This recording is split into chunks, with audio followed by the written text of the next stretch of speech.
Hello everyone, I am here to help you today. I know you used this video to fall asleep, so before that, like the video and subscribe to the channel. Also, where are you from and what time are you watching now? Get comfortable and relax. The air in the basement always felt thick, but it wasn't until recently that I realized how profoundly it weighed on my chest. The very first time I noticed it, I was at the foot of the creaking stairs looking into the gloom that stretched toward a small grim streak window in the far wall. My pulse hammered at my temples and a sudden wave of dizziness washed over me. I remember pausing there, one foot still on the bottom step, swallowed by a sense of unease so suffocating that the slightest breeze in that stale air would have made me bolt. I forced myself to go on, but the impression that something was watching me from behind the stacked boxes never really left. That was the night everything changed for me, and I've been unable to shake off this dread ever since I share this old two-story building with 3 other guys, all colleagues from work. We rent the upper floors for convenience, and the basement, damp, chilly, and half-forgotten, serves as storage. We keep tools and boxes of old books down there, mostly because we have nowhere else to put them. Nobody spends much time downstairs, and until my more recent brushes with whatever lurks in those shadows, I didn't mind heading down to organize the clutter. It gave me a moment to sort through the stuff we'd all neglected, and for a while it was almost therapeutic. The low hum of the light bulb, the faint smell of mildew paper, the sense of calm in a rarely visited space. These used to feel reassuring, but lately that comfort has morphed into a prickling sensation that crawls up my spine. The second I cross the threshold every night, I catch myself eyeing the door to the basement as I pass by it. On the way to my bedroom room, it used to be just a door-chipped paint and a rusty knob that squeaked every time I turned it. Now it looms in my peripheral vision like a malignant presence. I often notice the hair on my arm standing on end whenever I'm near it. The others claimed not to feel anything at first one day, though I mentioned hearing faint clicking noises downstairs, the sort you get when something or someone taps the wooden shelves or shifts the boxes. I expected teasing, but instead, one of them confided in a quiet tone that he thought he'd seen a shape move behind our dusty crates. He insisted it was just a trick of the light, but the uneasiness in his eyes told me he wasn't convinced by his own explanation. In the following days, my unease grew worse each time I set foot on the top stair. My breath caught in my throat, and a chill spread from my shoulders down to my fingertips. My heart would pound as if it wanted to escape my chest. And I'd wonder why I bothered going down at all, but I felt compelled to.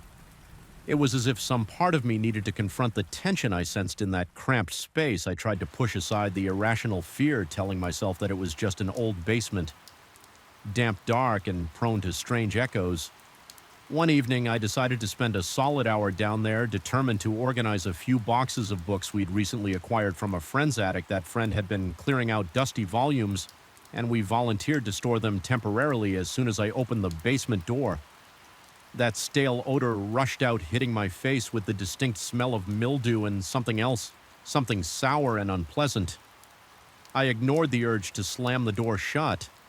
The overhead light flickered to life, casting an anemic glow across rows of stacked crates and scattered tools.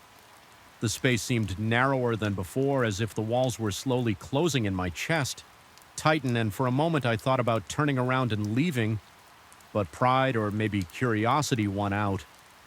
So I gripped the railing, took a deep breath, and descended.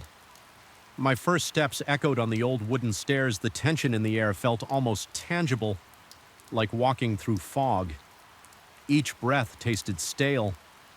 When I reached the bottom, I ran a hand along the rough concrete wall, feeling tiny cracks beneath my fingertips. My heart rised at the slightest creak or groan in the wood beams. Still, I forced myself to move deeper, heading toward the clusters of boxes piled near the far wall, where that small grimy window LED in a sliver of twilight. The deeper I went, the more oppressive the atmosphere became. A weight pressed on my chest, making it hard to breathe.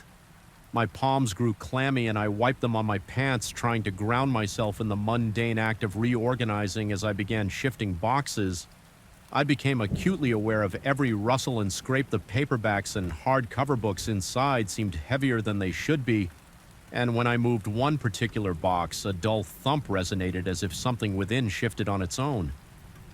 My heart jolted. I placed the box down carefully, feeling my throat constrict. Nothing spilled out, but I still hesitated to open it. A faint scraping sound came from behind me. I whirled around, nearly dropping the flashlight I had in my other hand. There was no one there, only rows of shelves stocked with tools, jars of nails, and a few ragged tarps. The flickering light bulb overhead cast jittery shadows that danced across the walls. I told myself it must have been the sound of a settling floorboard. I tried to dismiss the goosebumps on my arms, the dryness in my mouth, and the tug at the back of my mind that insisted I wasn't alone. After some time, I realized I was only pretending to look through books. I wasn't actually reading titles or taking inventory. I was just stalling, glancing up at every imagined movement. When I finally decided to collect myself and leave, I felt a sudden burst of cold air brushed past my neck. It was so distinct that I gasped. Dropping one of the books, it landed on the concrete floor with a hollow slap, and I swear the sound echoed longer than it should have. My heart was in my throat. I clenched my fist, trying to suppress the panic. Even though every instinct screamed at me to hurry upstairs, I forced myself to stay a bit longer. I picked up the fallen book and noticed my hands were trembling so badly that I nearly fumbled it again. I left shortly after, my nerves too. Afraid to continue, once I was back in my room, the relief was almost overwhelming. I felt as though I had escaped from something intangible yet potent. I spent the rest of the night replaying the scene in my head, wondering what logical explanation I could cling to. Cold drafts, echoing footsteps, my own paranoia, but a knowing suspicion remained. Something else was going on down there, something that couldn't be brushed off by rational excuses over the next week. I tried talking to my roommates again. I spoke indirectly about the tension and the sounds, and the one who had previously thought he saw movement behind the boxes now admitted he refused to go down alone. Another roommate hinted that he'd felt nauseous once or twice. After descending just a few steps, a third said there was probably mold, and that could explain the air quality and dizziness. That last theory didn't quite account for the unsettling shapes at the edge of vision, though, or the sudden blasts of cold. Yet none of them wanted to push the subject any further. They seemed relieved to leave the basement alone. I felt isolated in my curiosity, like I was the only one who had the burden of figuring out what really lurked in those shadows. In the days that followed, the sense of foreboding grew more intense.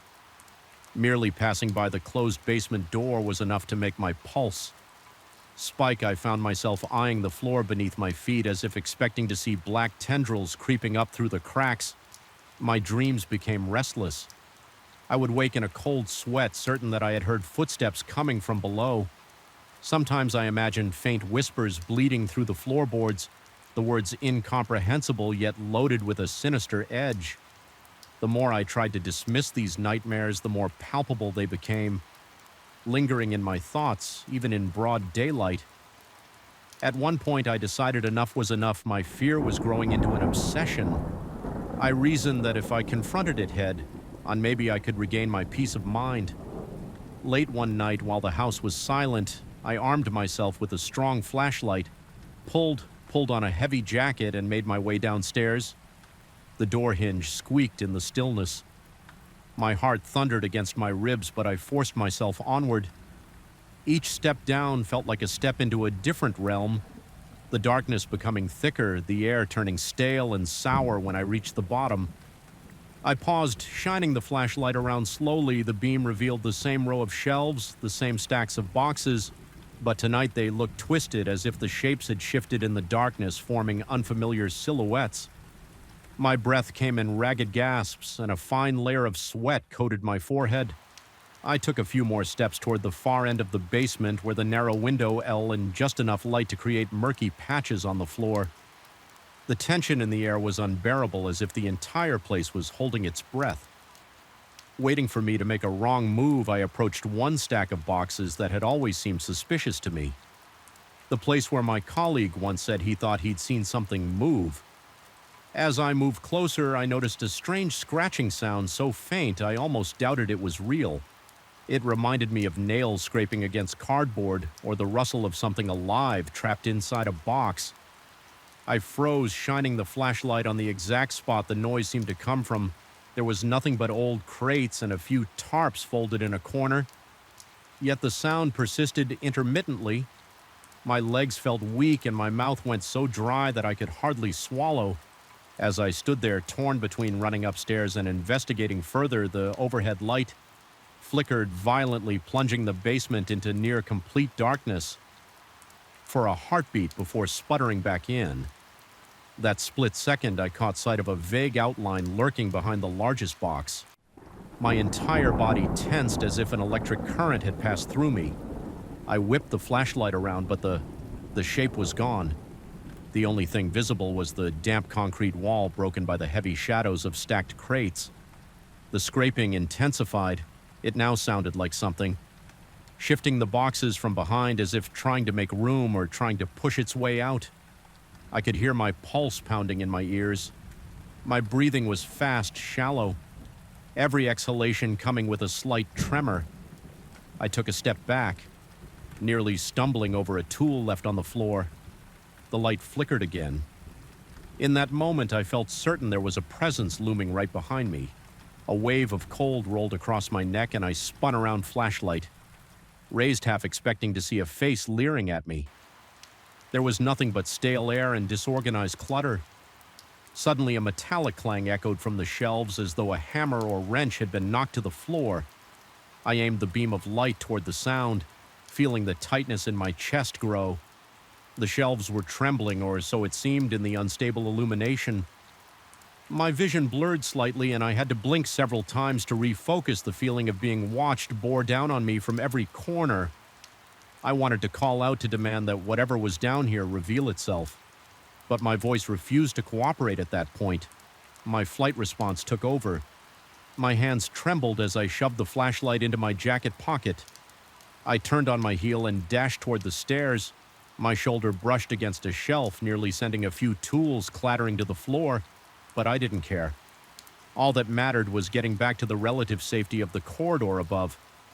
I felt something, an icy, intangible force, graze the back of my neck as I sprinted. A strangled gasp escaped my throat. I practically threw myself against the banister, bounding up the steps 2 at a time. The light bulb buzzed and flickered behind me, casting frantic shadows on the walls. The door at the top was still open, and in a blur of desperation, I hurled myself through it and slammed it shut for a moment. I just stood there in the hallway, gasping for air, feeling a sheen of cold sweat on my skin. My heart drummed so fiercely that I half expected it to burst from my chest. Every muscle in my body was taut, and my mind whirled with confusion and lingering terror. Yet strangely, once I was out of that basement, the silence of the house felt alien, almost serene. It was as if the atmosphere upstairs couldn't hold on to the same crawling dread that existed below. I locked the basement door.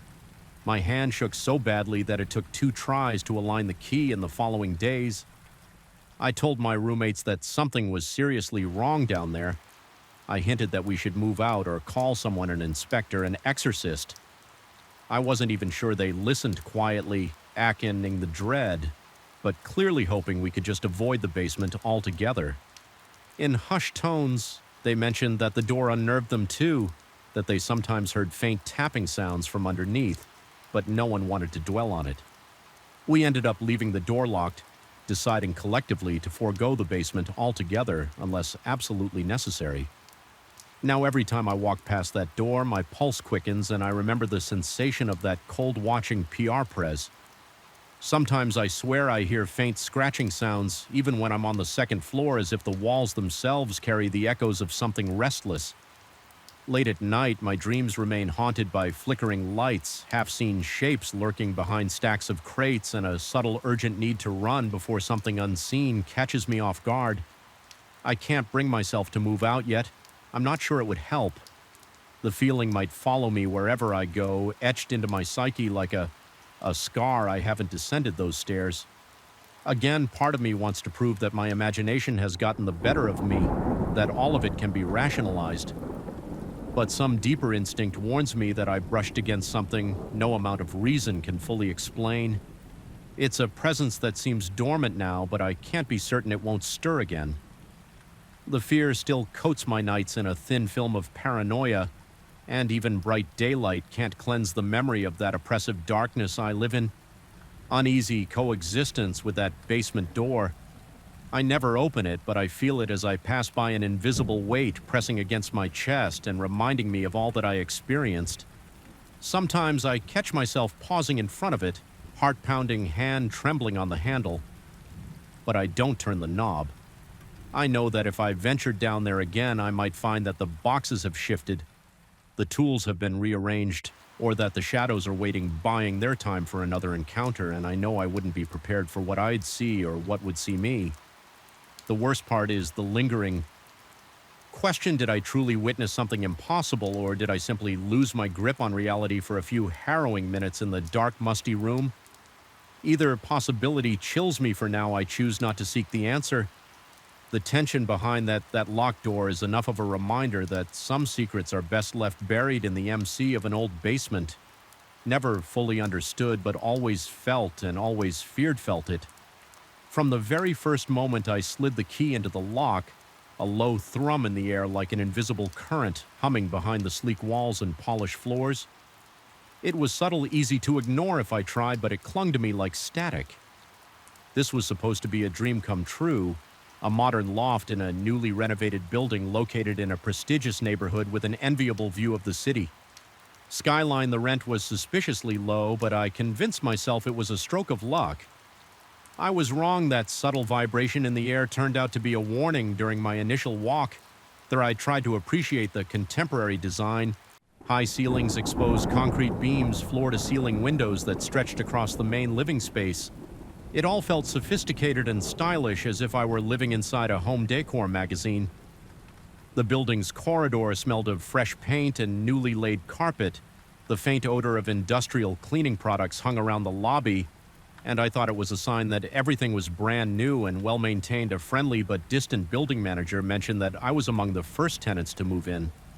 After an extensive renovation project, I took that as a good omen. For the first few days, I felt surprisingly comfortable. My furniture fit perfectly in the open floor plan. The sunlight poured through those massive windows every morning, illuminating the quartz countertops and the impeccable metal finishes in the kitchen. During the evenings, I would sit on the plush sofa and soak in the view of the city lights, telling myself this was exactly the urban life I had long envisioned, yet there was something in the quiet that unnerved me. The building itself was too silent. I rarely heard noise from neighbors, not even the usual muffled sounds of footsteps in the hallway or televisions behind closed doors. More than once I caught myself checking the peal, uncertain if I'd actually heard something scuttle by in the corridor or if it was just my imagination.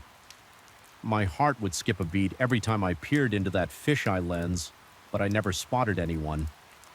It was on the 5th night that I started noticing the changes. At first, the shift was so slight I almost dismissed it. The coffee table seemed a fraction of an inch off from its original position. I chalked it up to memory lapses. Perhaps I bumped into it while cleaning or moved it absent-mindedly, but my unease lingered, intensifying whenever I found a cabinet door cracked open in the morning, even though I had made sure to close everything the night before. Over the following days, those small discrepancies piled up. A lamp on the side table was turned slightly away from the sofa. The bar stools at the kitchen island weren't aligned in their neat row one morning. The silverware drawer was half open, all the utensils jumbled in disarray, despite my meticulous habit of keeping them organized. Each time I noticed something my pulse quickened. I tried telling myself I was simply overwhelmed from work, or that I was more absent-minded than I cared to admit, but every explanation I gave myself felt paper thin.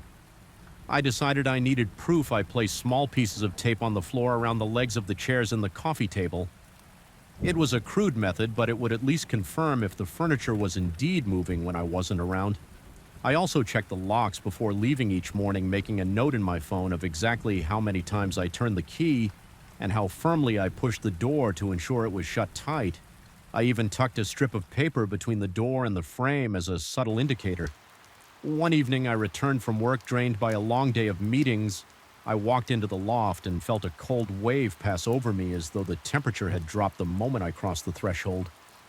My arms prickled with goosebumps despite the moderate indoor climate. I turned on the lights and immediately glanced at the living room furniture. 2 chairs were definitely shifted outside the perimeter I had marked. My heart began to hammer even more. Unsettling, the thin sliding door that opened to the veranda was slightly ajar. I was certain I had locked it that morning. I distinctly remembered hearing the click of the latch, yet now it stood open a crack, letting in the faint noise of distant traffic. I rushed to check the door, thinking perhaps I had left it loose or the renovation was subpar. Maybe the door seal was faulty, but as I slid it shut, I had the unmistakable sensation that someone had been on the other side, only moments before my breath caught in my throat and I froze waiting to see if I could detect any sound footsteps, a shuffle of fabric, anything at all when nothing came. I tried to steady my breathing, feeling my chest tighten. My palms were clammy and my ears filled with the blood pounding in my head. Each night that followed brought new reasons for alarm. One evening I came home to find the lights on in the bathroom. I never leave lights on when I go out. Another time the door to my bedroom was closed, though I always keep it open for better airflow. I tried to speak casually with the building manager about the odd occurrences, asking if there had been any reports of break-ins or if the security cameras might be malfunctioning. He only replied that the building was designed with the top-of-the-line security systems. He might have said something like, "We've had no issues so far," but it was delivered in a polite, almost rehearsed tone. He did not appear concerned, and I left the conversation feeling no closer to an answer. Sleep became a battleground. I would snap awake at the faintest sound, a creak from the pipes, a slight rattle of the window. Sometimes I could swear I heard soft footsteps pacing. The loft each time I would bolt out of bed, heart-hammering to find nothing. My body's fight ORF flight response was so heightened that even the hum of the refrigerator could set me on edge. I stayed up late with the lights on, scanning each corner of the loft for anything out of place. Then in the mornings, I'd stumble to work. Exhausted, half convinced that I was on the verge of a nervous breakdown. At one point, I considered installing my own security camera, but something about that idea felt intrusive, even though it was my own place.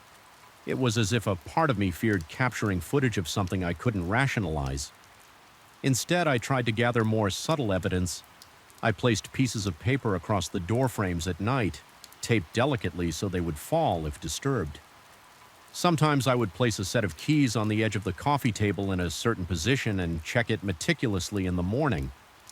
Every single morning I would find at least one sign that something or someone had been moving around in my home while I slept. The more it continued, the more I felt my confidence erode. My perception of reality began to warp, as if the loft itself was rebelling against my presence. I became paranoid outside the building at work or even in the grocery store. My mind would constantly wonder what was happening in the loft when I wasn't there. If a colleague asked if I was feeling all right, I would just brush it off, saying I hadn't been sleeping well, but my clammy hands and the dark circles under my eyes were becoming more and more obvious. I even caught a glimpse of my reflection in an elevator door one day. My usually calm demeanor looked ragged. My gaze frantic one night while lying awake in bed, I heard a distinct dragging sound from the living room. My stomach clenched and a spike of adrenaline rushed through my veins. I sat up, my heart pounding so loudly it almost masked the noise. The dragging stopped for a moment, then resumed with a squeak, as if a heavy piece of furniture was being moved. I crept out of bed, the wooden floor sea beneath my feet, and inched toward the living room with my phone's flashlight shaking in my hand when I flipped on the main light. Everything appeared normal except for one of the dining chairs, which was now angled toward the hallway, facing me like a silent sentinel. My chest felt hollow, and I bit down on my lower lip to stifle a gasp. I could feel my heart thundering to the point of pain. After that, I couldn't stay passive anymore. The manager's indifference made me furious, so the next morning I confronted him more directly. I explained the situation in detail, mentioning that I had proof of the furniture shifting. He responded that maybe the floors were uneven or that vibrations from nearby construction could be affecting the loft. His tone was calm, bordering on patronizing. I left the conversation feeling an eerie sense that my concerns were being systematically brushed aside, like a quirk of the building that no one wanted to address. It was worse than no response. It was as though he knew something but refused to admit it. One evening, I began to examine every inch of the loft, searching for clues. Loose floor panels, hidden compartments, or any sign of forced entry. I tapped walls, opened every cupboard, and inspected the ceiling vents. Nothing seemed amiss. Then, as I was sliding my hand along the baseboard near the living room, I felt the faintest draft. The air was cold in that spot, carrying an odor that was both metallic and vaguely damp. I pressed my palm firmly against the wall until I located a subtle indentation.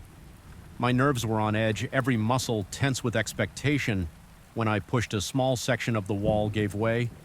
An access panel cleverly hidden behind the fresh paint.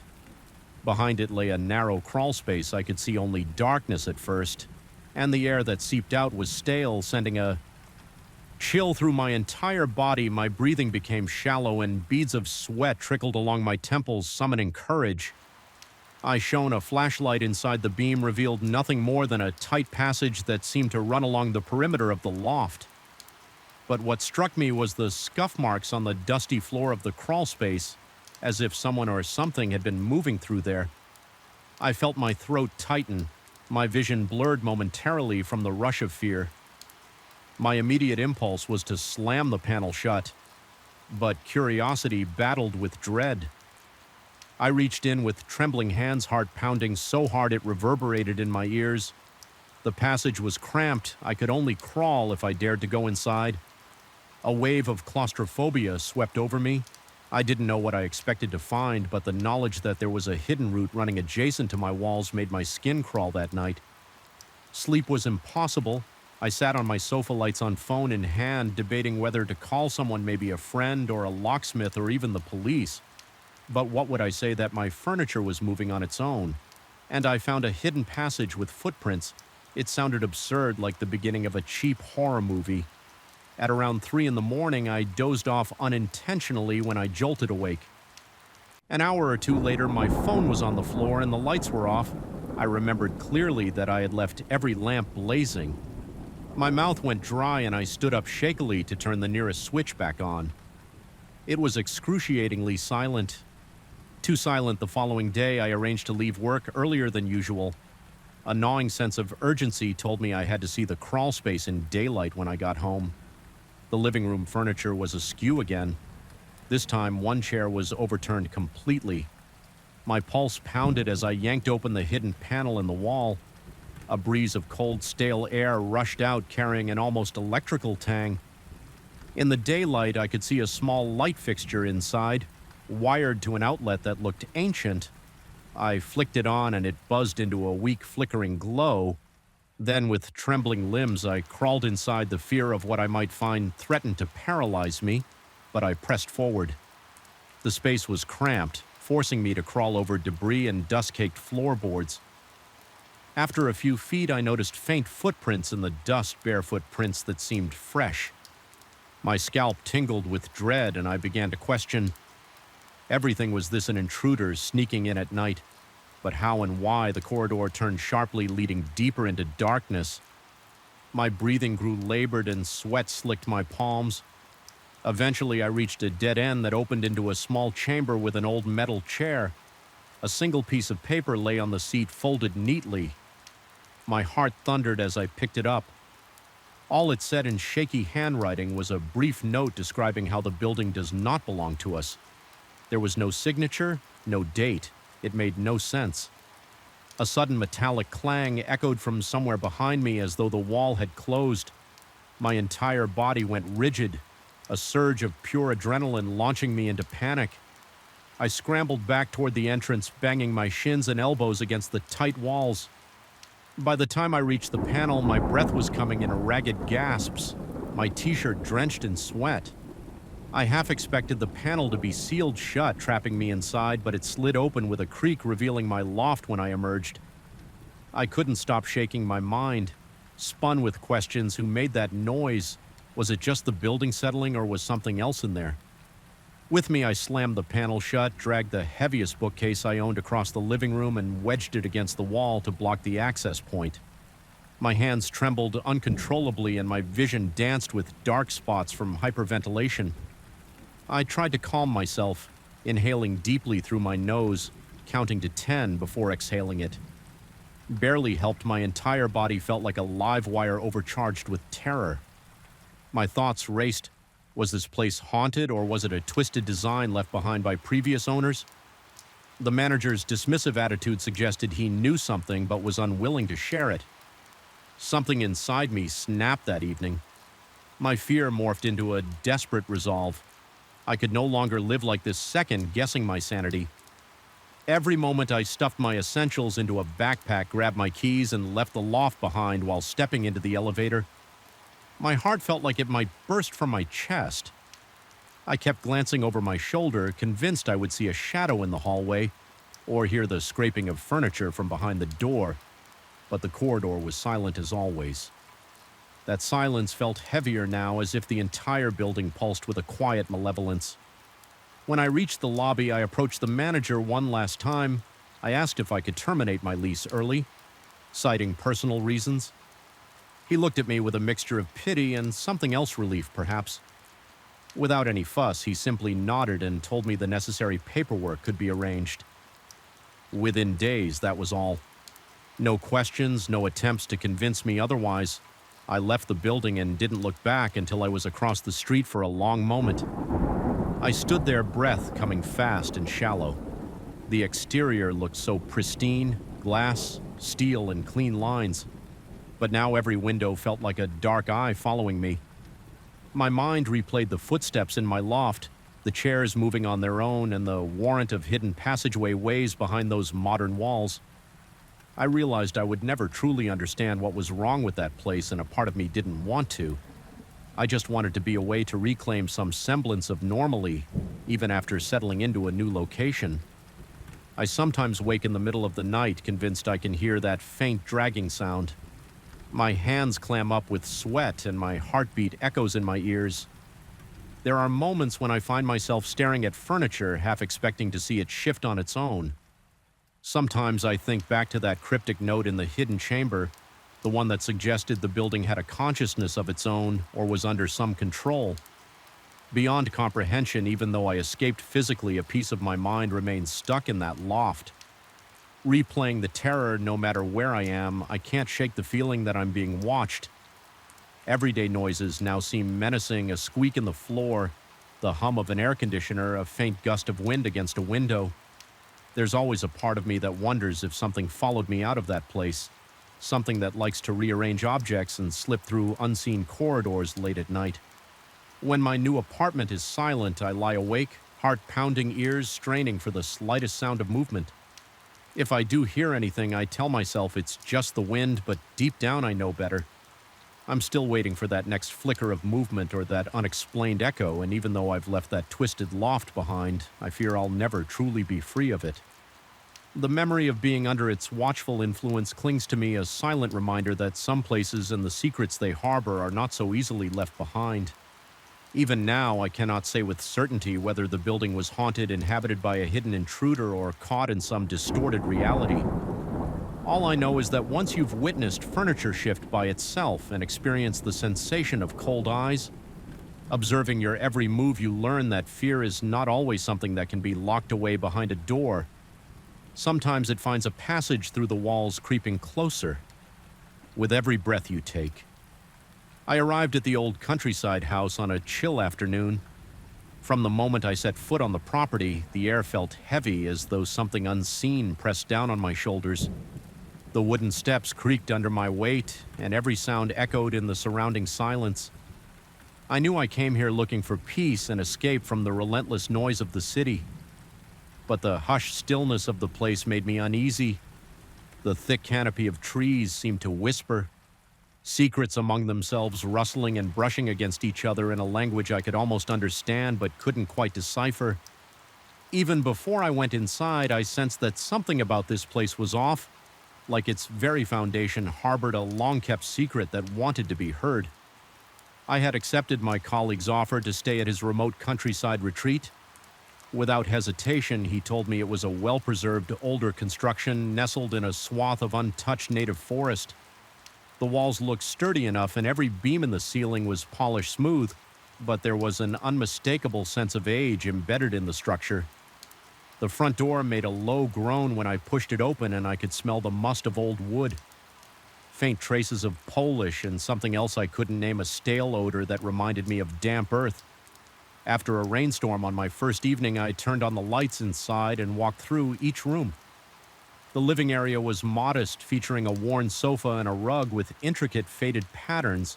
An antique grandfather clock stood in the corner, and a ticking offered the only persistent sound in the house. There was a small kitchen in the back with outdated appliances, but they seemed functional enough.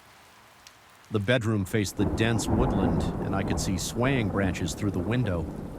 At dusk, the trees took on a strange, distorted shape as the dying light stretched their shadows across the yard, trying to relax.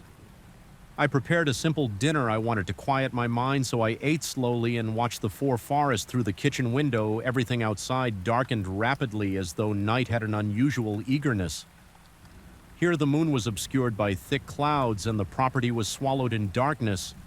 Only the occasional flicker of the porch light offered any illumination.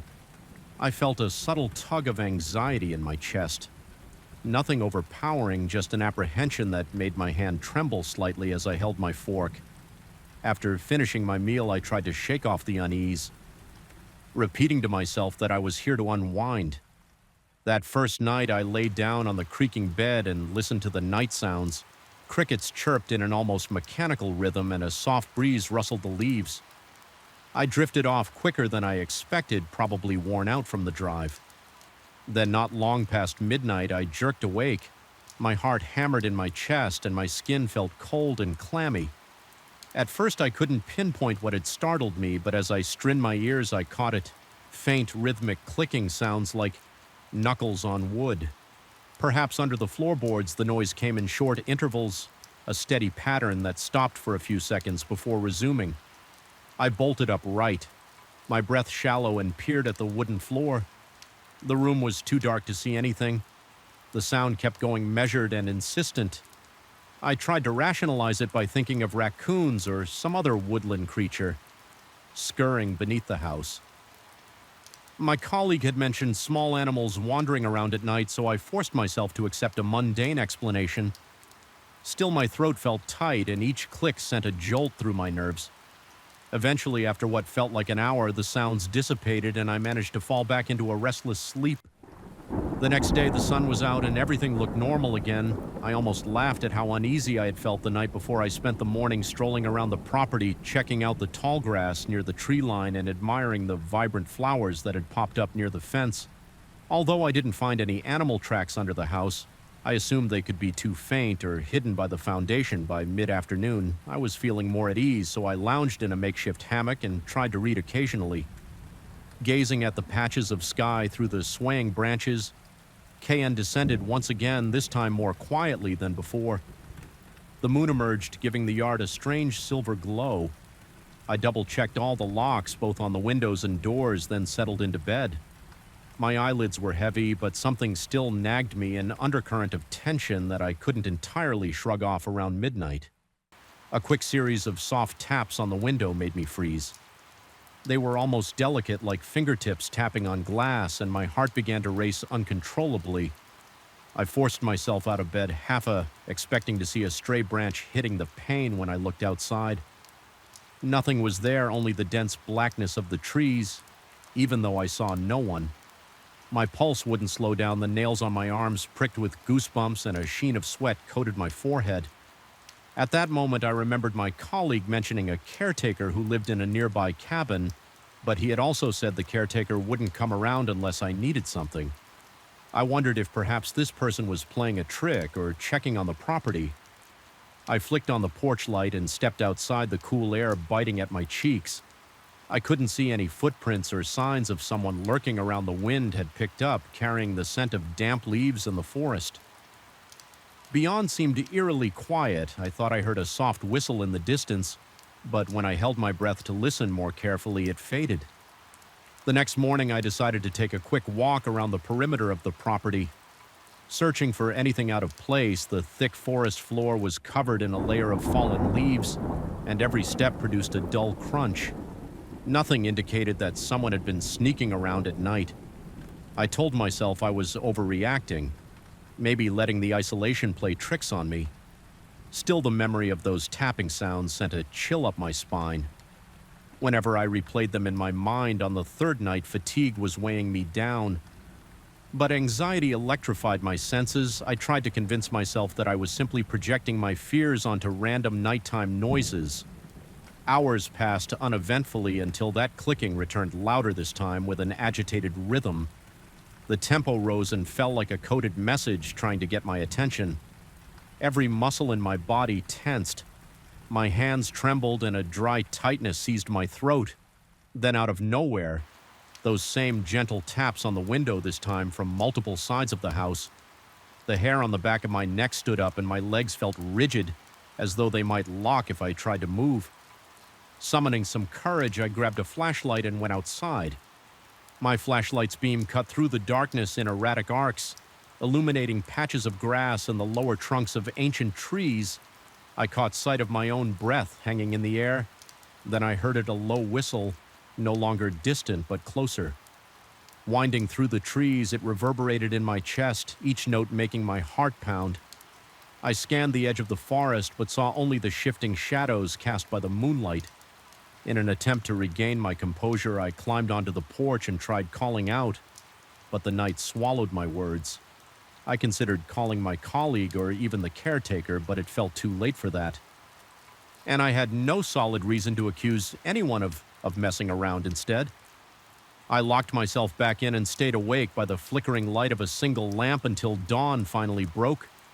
My nerves were frayed by the next morning. The tension manifested physically. My hands trembled when I tried to pour coffee. My breath hitched whenever a floorboard creaked and my stomach churned with lingering dread. I phoned my colleague to see if he'd ever experienced anything odd out here. He calmly assured me that he never had, though he heard rumors about local legends. Nothing too serious, just stories of unsettled spirits wandering the woods, the kind of folklore people share over campfires. I didn't laugh, my throat was too dry for that. By the fourth night, a thick fog rolled in, adding another layer of claustrophobia to the property. The whiteness covered the trees, giving them a ghostly silhouette under the moonlight. When I shut off the lights to try and sleep, the house felt suffocating, as though something pressed in on all sides. My heart thumped in my ears, a steady drum that matched my shaky breathing. I woke with a start around 1 a.m, disoriented and clammy. My ears strained for any unusual sound. The wood groaned beneath me, and then the tapping began again. Only this time it traveled like footsteps scraping against the boards. It moved from one corner of the house to another, slow and deliberate. I could imagine something crawling or dragging itself across the floor. Dread coiled in my stomach. Then the taps on the window resumed, as if slender fingers were drumming impatiently. I pressed my palms to my ears and tried to shut it out. My own pulse roared in my head, but I couldn't block the sound. After several minutes of this auditory torment, I decided I had to see it for myself. I clenched my jaw, mustered a surge of determination, and switched on the lamp. My vision was hazy from adrenaline, but I forced my shaking legs to carry me to the window through the glass. All I saw was darkness, then a whisper of movement near the tree line. Just enough to trigger every alarm in my body. I tried to focus on the shape, but it melded into the shadows. A fleeting thought crossed my mind. Maybe I was losing it. Seeing illusions conjured by my fear, my chest felt constricted and I was drenched in sweat, though the night was cold. The next day I did my best to hold on to a shred of rationality. I scoured the underbelly of the house again, finding no holes or tunnels that an animal could use to get under there and create such noises. The caretaker stopped by briefly to check on some loose fencing through indirect conversation. I tried to convey my unease. He seemed puzzled, explaining in careful words that the area had a history of odd sightings, but mostly dismissed them as superstitious. Even so, he advised I remain cautious at night and keep a fire going if possible, which he said might deter unwanted guests, human or otherwise. After he left, the stillness of the property felt heavier, like an oppressive cloak on the fifth night. Everything escalated. The air had an electric quality and the forest was eerily silent. No chirping insects, no rustling leaves, only a tense hush. I couldn't relax, my heartbeat was already pounding before anything even happened. Suddenly, the tapping on the window came again, sharp and purposeful, followed by that same insistent clicking from beneath the floor. A cold sweat covered my body. I felt the walls close in on me and my breathing turned frantic. My mouth went bone dry and I had to swallow, repeatedly just to keep from choking on my own fear. That's when the light started flickering. The lamp in the living room blinked rapidly and the overhead bulb in the hallway sputtered like it was about to die. Each flash cast jagged shadows across the walls, creating fleeting shapes that seemed to leap toward me. My paranoia peaked, and for a moment I was sure I saw a silhouette at the window, tall, impossibly thin. Staring in a wave of nausea hit me. I stumbled backward, knocking into a small table. I heard the crash of an old vase shattering, but my eyes stayed fixated on that spot by the glass. Then the light steadied and the silhouette was gone. By this point, every cell in my body screamed that I had to leave. I rushed to gather my belongings, my hands shaking so badly I almost dropped my phone.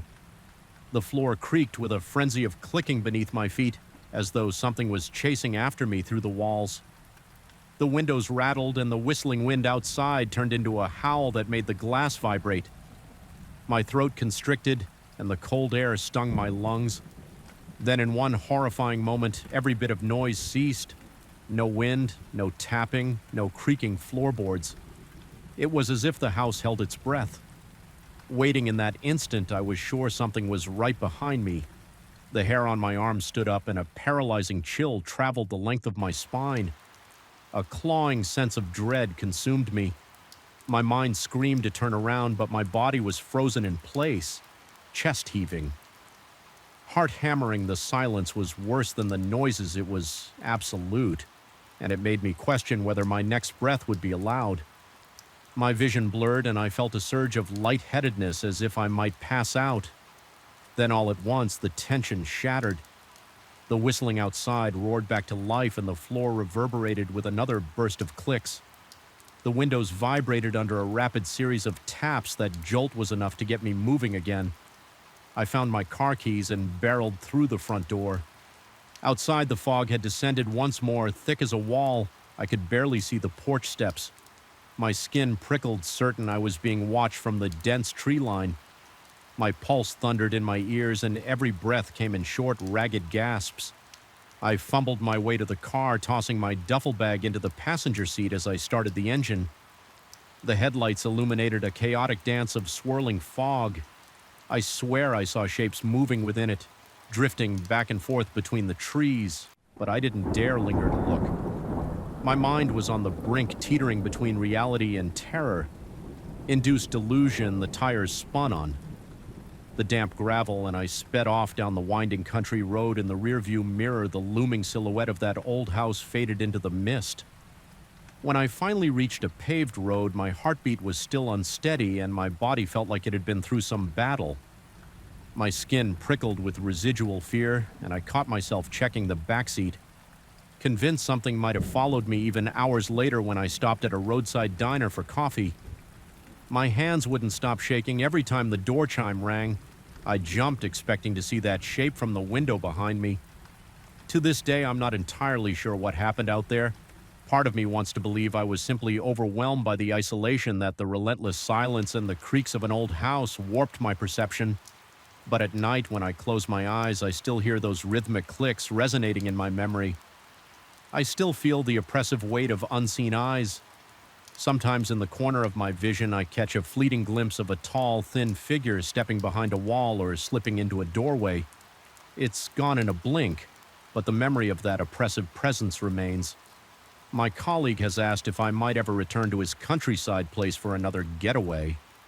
I gave a non-committal response, but my mind reeled with unease.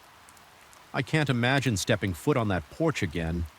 The mere thought of that tapping on the window and that eerie whistle echoing through the trees is enough to make my heart slam against my ribs, whether it was something supernatural or a trick of my own psyche. I can't discard the feeling that I encountered something there, something that was curious or hungry or simply eager to be noticed. And though I escaped physically unscathed, I can't shake the lingering sense that I brought a fragment of that place back with me, lodged deep within my own fear.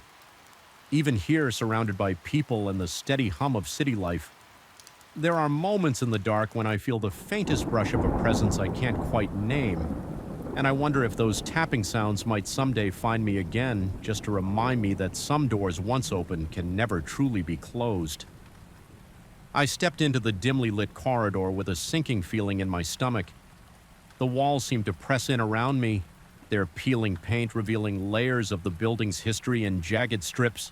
An oppressive silence seeped through the cracked plaster, only broken by the electric hum of the old overhead light.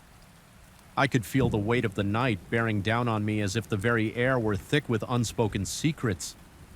The door to my tiny apartment was just a few steps away, but each footfall felt like a step into deeper darkness, a darkness that tugged at the edges of my sanity. Even before I turned the key, I sensed I was no longer alone in this place, though logic insisted I was the only one there. I've lived in this cramped unit for several months now. It's perched in the heart of the city's historical district, a location both charming and unsettling.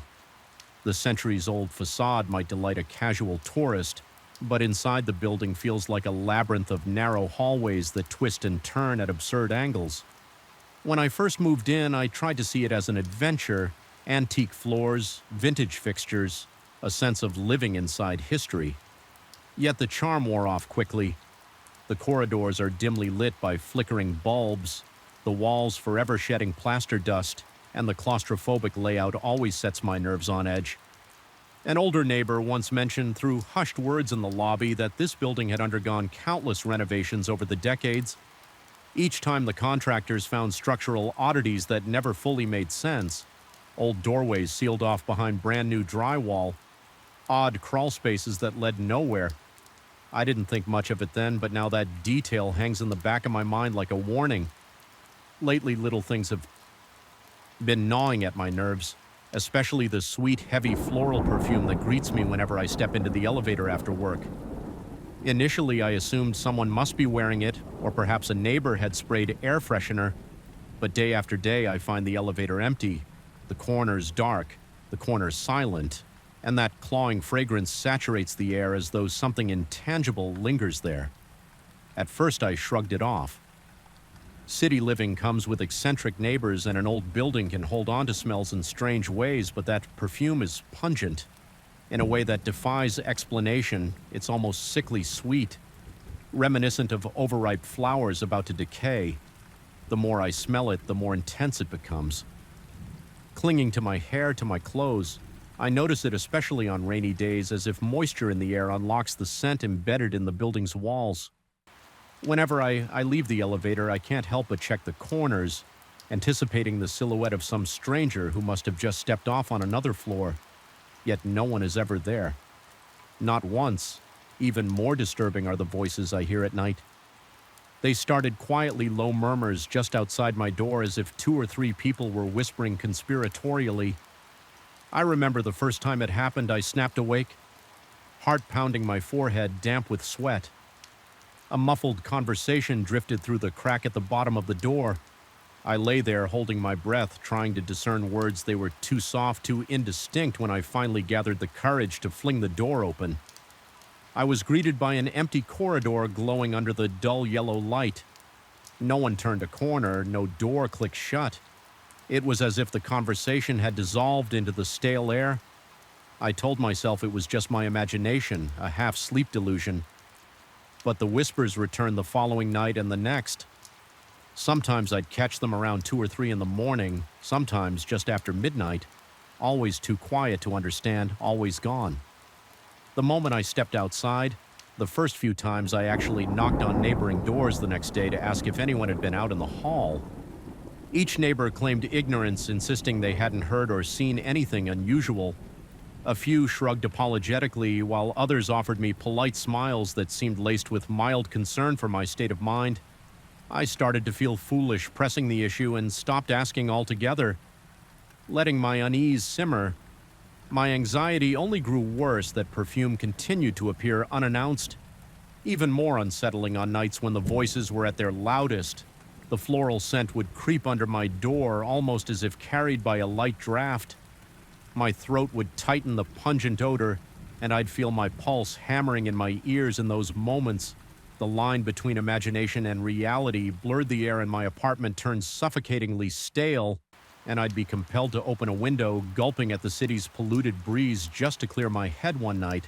While returning from work under pouring rain, I was assaulted by an overwhelming wave of that perfume.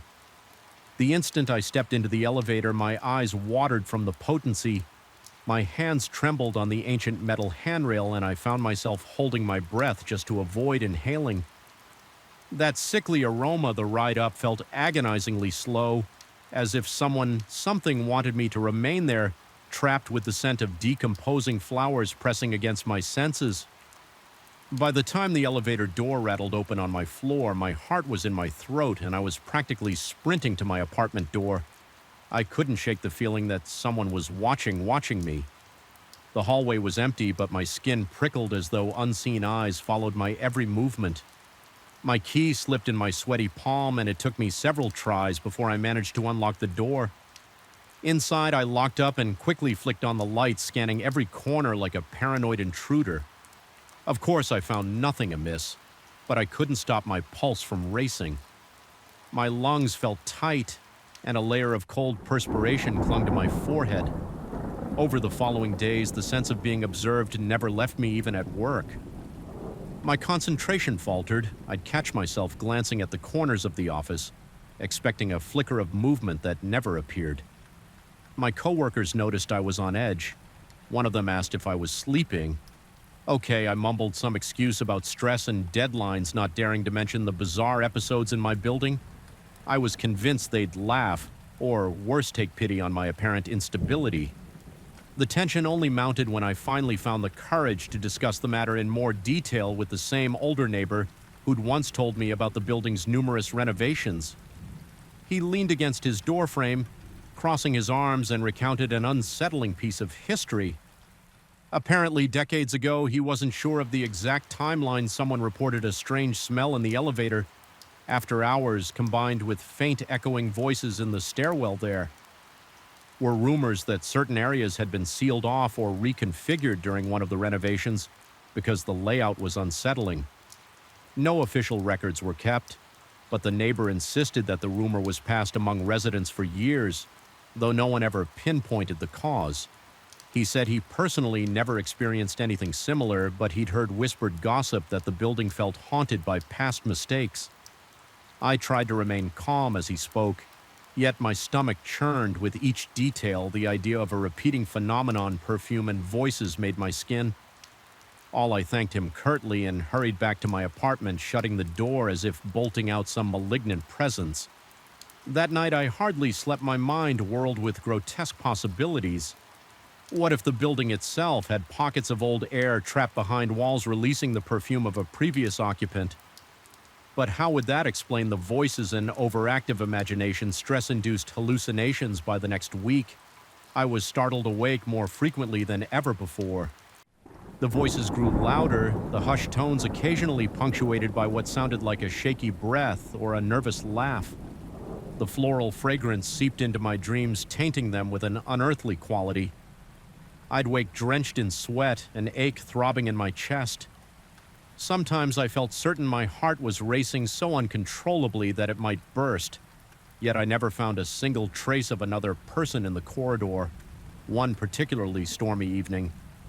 The elevator itself seemed to groan under the strain of decades' worth of rust. Thunder rumbled through the city streets, and a fine drizzle turned into a pounding torrent. By the time I got home, stepping into the lobby, I detected that overbearing perfume before I even reached the elevator doors. My fingers grew cold, the hair on the back of my neck, bristling instinct told me to take the stairs, but my exhausted legs revolted at the thought of trudging up 8 lights. I mustered my nerve and entered the elevator the moment the door slid shut with a tortured screech. The lights inside flickered. My heart thudded as I fidgeted with the control panel.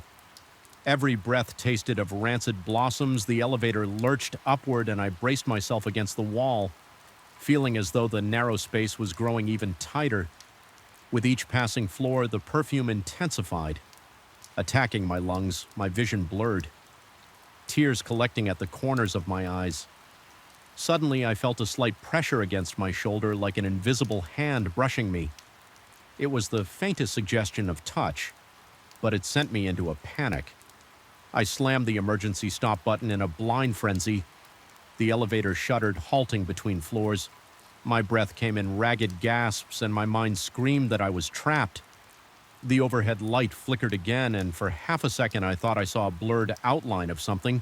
Someone standing next to me, but the light stabilized, and there was nothing. My entire body shook as I released the emergency stop, letting the elevator crawl the rest of the way. When the doors parted, I almost fell out into the corridor. There was no one around, no sign of movement yet. The perfume lingered in the stagnant air. I half stumbled, half ran to my apartment. Locking myself inside without a second glance, leaning against the door, I tried to steady my breathing. My skin felt clammy. Tears burned at my eyes as adrenaline spiked in my veins. I realized with dawning horror that I was beginning to doubt my own sanity rationally. I knew there couldn't be a phantom presence inside that elevator, but I couldn't shake the dread that I'd felt something there. Desperate for answers, I scoured old newspaper archives online, seeking any reference to incidents in my building. I found only vague mentions of structural alterations, some speculation about hidden rooms, but no definitive story. Sometime after midnight, I gave up sleep, eventually claimed me, but not before the hiss of whispering voices and the swirl of that floral scent invaded the edges of my consciousness. As the weeks dragged on, my sense of isolation grew. I withdrew from social events, avoided eye contact with neighbors in the hallway. Each new day felt like a ticking clock counting down to the next disturbing experience. My nights became a dreaded battleground between my rational self and whatever was lurking in the shadows. I'd lay awake, muscles taut, every nerve on high alert for the slightest creak of a floorboard or flicker of light under the door. One evening, I resolved to confront the situation, head and armed with a flashlight and my phone. I decided to walk the corridors after dark. My heart thumped erratically as I paced the empty hall.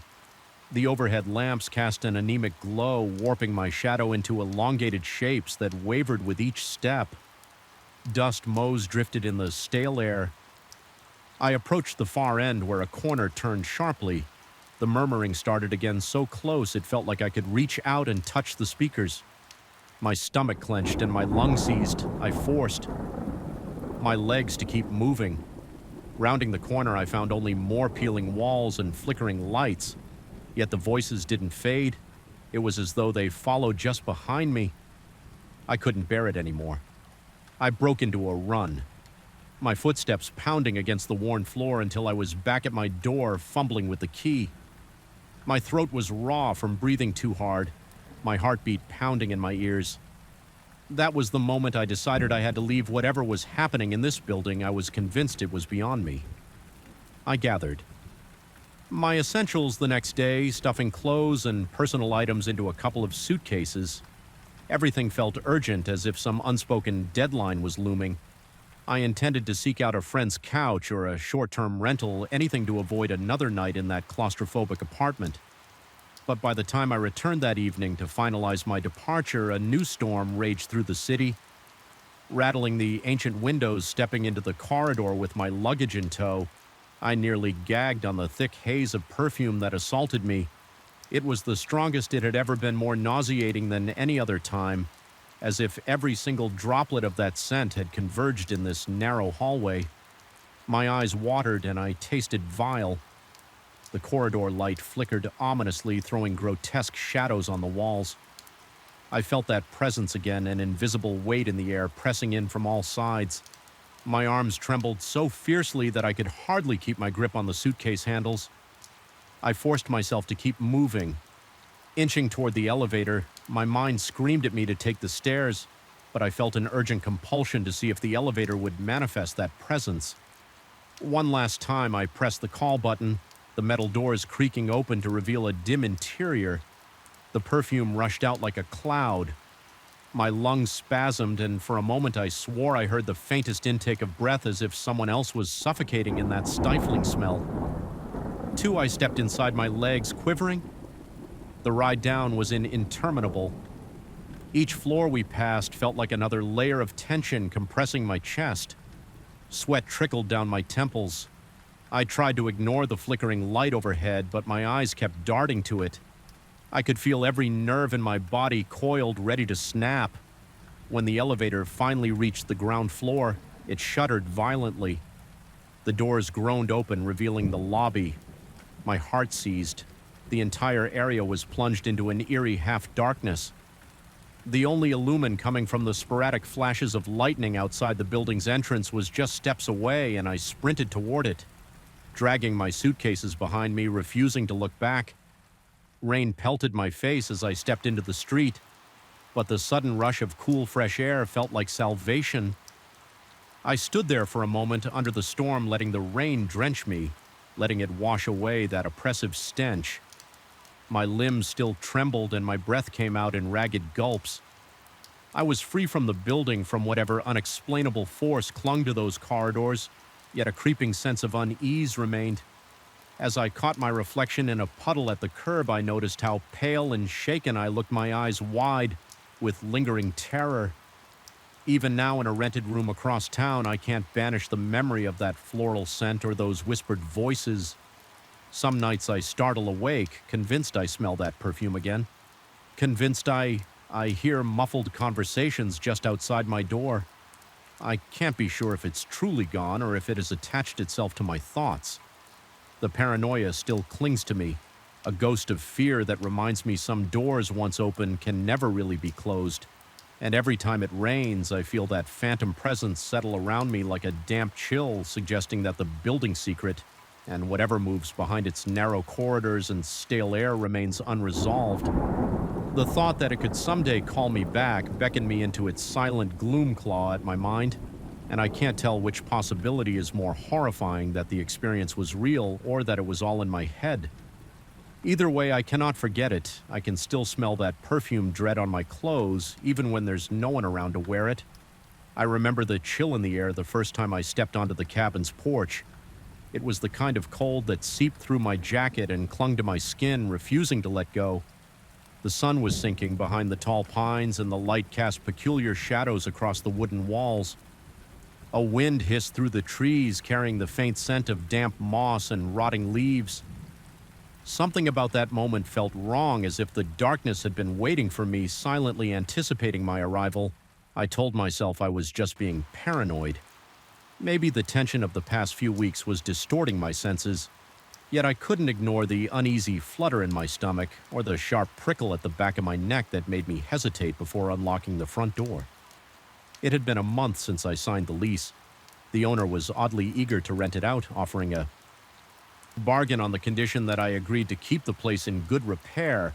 Having dealt with enough chaos in the city, I was desperate for a quiet sanctuary where I could finally breathe the next available place. Turned out to be this small log cabin half an hour away from any sign of civilization. No neighbors, no stores, no traffic, just the relentless hush of the forest. It sounded perfect at the time. The day I moved in, I noticed something peculiar about the layout. Everything was in decent shape. A modest kitchen, a cramped bedroom, a living area with a large window facing the pines, and a back room leading to a narrow staircase going down to the basement. Initially, I didn't think much of it until I realized the basement door was locked from the inside.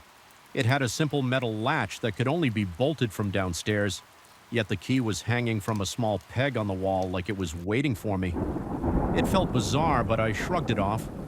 Maybe the previous tenant had found it more convenient to store the key there. I decided not to open the basement right away. I was still juggling boxes and needed to get settled that first week. Everything seemed normal enough. I spent my days reorganizing furniture, wiping away layers of dust, and stocking the kitchen with canned goods. The nights, however, were unsettling in a subtle way.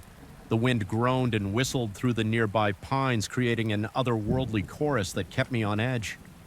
There were moments when the silence in the cabin felt almost too complete, as if the entire world had ceased to exist.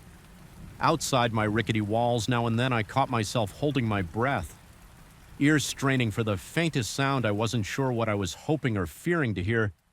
My nerves felt raw, but I told myself it was only the adjustment period, the seclusion, the new environment, and the memory of why I had to leave the city in the first place all weigh on me. I tried to stay busy reading or tinkering with small repairs the cabin needed. Whenever I passed by that locked basement door, I felt a tug of curiosity mixed with unease. Sometimes I sensed a draft of cold air wafting from the crack beneath the door, carrying a stale scent that reminded me of damp earth and old wood, though nothing overtly. Sinister happened. A small voice in the back of my mind warned me that something wasn't right down there. I started experiencing difficulty sleeping by the end of my first week lying in bed.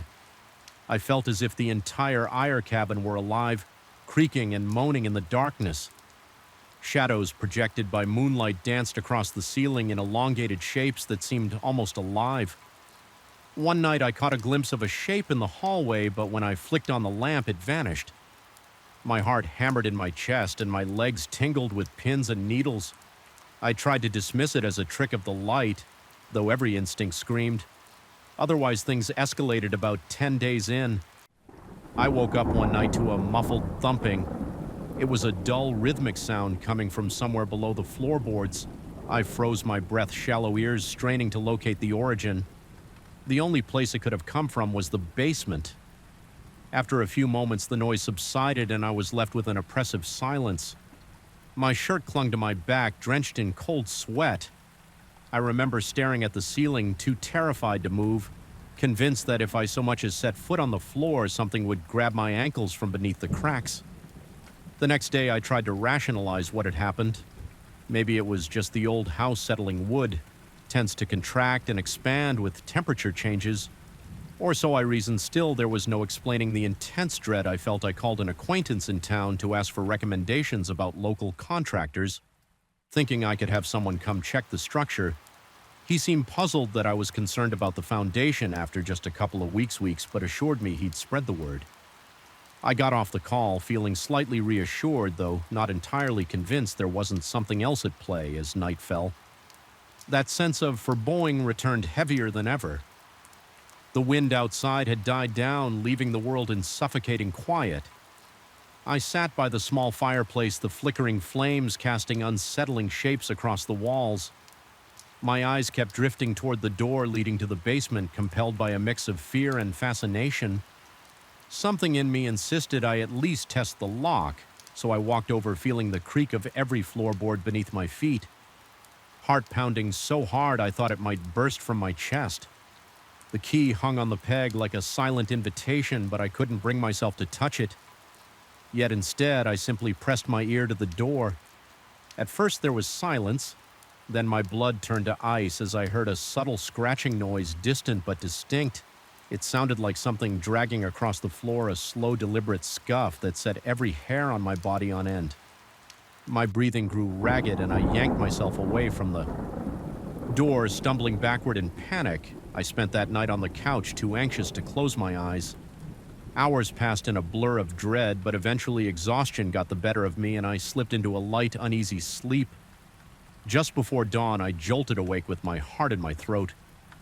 The floorboards beneath me were vibrating with a methodical, heavy tread. Footsteps paced and deliberate, each thud resonated through my bones, sending my pulse into a frenetic gallop. Summoning every ounce of courage, I leapt up, seized the key from the wall, and flipped on every light I could find. With trembling fingers, I unlatched the basement door. A wave of musty air struck me like a warning, thick with the stench of old dirt and stagnant water. I stood there, unable to move for several seconds, my legs weak, sweat trickling down my temple. The footsteps had stopped, or at least I couldn't hear them anymore. The darkness beyond the doorway seemed to breathe an inky void that threatened to swallow me whole. Gripping the flashlight tightly, I whispered to myself that I had to see it through. I was tired of being at the mercy of whatever lurked down there. My stomach churned and a hot flush of adrenaline coursed through me. Still, I forced myself to descend the wooden steps, groaned under my weight. Each creak echoing through the confined space. The air was stale and thick, pressing in on me like a physical force. Cobwebs clung to the corners, and the faint sound of dripping water resonated somewhere in the darkness. The beam of my flashlight revealed concrete walls and a cracked floor covered in a thin layer of dust. Shelves lined one side of the room, stacked with old tools and rusted metal. Parts the place looked deserted, no sign of any intruder, yet something felt undeniably wrong. A sense of being watched crawled over my skin as though eyes in the dark were following my every move. My breath was coming in quick bursts, and the flashlight trembled in my grasp. I kept scanning each corner, expecting some shape to leap out, but there was nothing, only emptiness and a suffocating dread that hung in the air like a cloud of noxious gas. Despite seeing no one, the oppressive feeling intensified. My skin prickled and my heart thudded like a war drum. I remember thinking that perhaps my mind was playing tricks on me. Perhaps I thought I was succumbing to paranoia in my isolation after a few minutes that felt like hours. I retreated back upstairs. I double-checked the lock this time, securing it from my side. Even though I confirmed the basement was empty, I couldn't shake the feeling that something remained down there, lurking just beyond the edge of my vision. My nerves were so fray that even the faint hum of the refrigerator made me jump. The entire cabin seemed to close in on me, every shadow twisting into a potential threat. Over the next few days, I attempted to maintain a routine, telling myself I had to stay grounded. I replaced a faulty kitchen cabinet hinge, reorganized a small stack of old magazines left by a previous occupant, and took short walks around the property. When daylight allowed, the forest itself was eerie in its stillness. Pine needles carpeted the ground, muffling every step, and the towering trees blocked out large swaths of sunlight. Even outside, I felt as if unseen eyes were fixed on me. My chest felt perpetually tight, and I found myself breathing shallowly more often than not. Bracing for the next unexplainable sound, during my walks, I noticed odd patches of disturbed earth around the property's perimeter. They looked as if something had been digging just below the surface. I couldn't be certain. It might have been animals or simple soil erosion. Yet the sight made my stomach twist each night. I practically barricaded myself inside the cabin, double-locking doors and windows. Sleep has remained elusive, haunted by the memory of those footsteps. Eventually, I had to confront my growing suspicion that I was losing my grip on reality. I caught myself questioning the simplest things, whether a door had really been left open, or if the light I turned off was actually still on. Occasionally, I would catch movement from the corner of my eye, only to find an empty corridor. My reflection in the bathroom mirror looked haggard eyes, ringed with dark CES hair. Unkempt from restless nights, every muscle in my body felt knotted, my neck stiff from constant tension. One especially restless night, I decided I needed to go downstairs again, as if facing the basement might quell the fear that had latched onto my mind. The cabin was silent, and the moon cast a pale glow through the living room window. I forced myself to descend those stairs, flashlight in one hand and a crowbar in the other. Heart pounding so loudly I thought it might wake the dead. The basement was as still and suffocating as before. Dust motes swirled in the flashlight's beam. I paused, scanning the area. It appeared unchanged until I noticed the faintest outline in the dust on the floor. Footprints that were clearly larger than mine, leading to a far corner. My gut tightened with a visceral terror that nearly made me drop the flashlight. I followed the footprints cautiously each step, bat ling. My nerves, they stopped at a section of the wall where several wooden planks seemed to have been recently shifted. My hand shook as I reached out to touch the boards. They were loose, as if someone or something had been prying them apart. A wave of nauseating dread washed over me. I felt that if I continued, I would discover something I couldn't unsee. Yet I found myself compelled to press on, driven by a twisted mix of curiosity and fear. With painstaking taking care, I wedged the crowbar under one of the loose planks and tugged. The plank came free, revealing a dark gap behind it. A foul odor, sharp and earthy, assaulted my nostrils. My flashlight flickered as I pointed it inside. What I saw nearly stopped my heart, a makeshift alcove filled with bizarre markings on the walls, symbols etched in some jagged, chaotic pattern like a language I couldn't decipher. The lines swirled and interacted, forming shapes that seemed to twist into themselves. Seeing them made my vision swim as though my mind couldn't quite process their design. On the dirt floor lay a cluster of melted candles, stubs barely recognizable under a coat of dust. Clearly someone had been down here performing rituals or something far more disturbing. A sudden vibration rippled through the concrete floor, a faint trembling that threatened to upend my composure. My heart thundered in my chest and an electric fear coursed through my veins.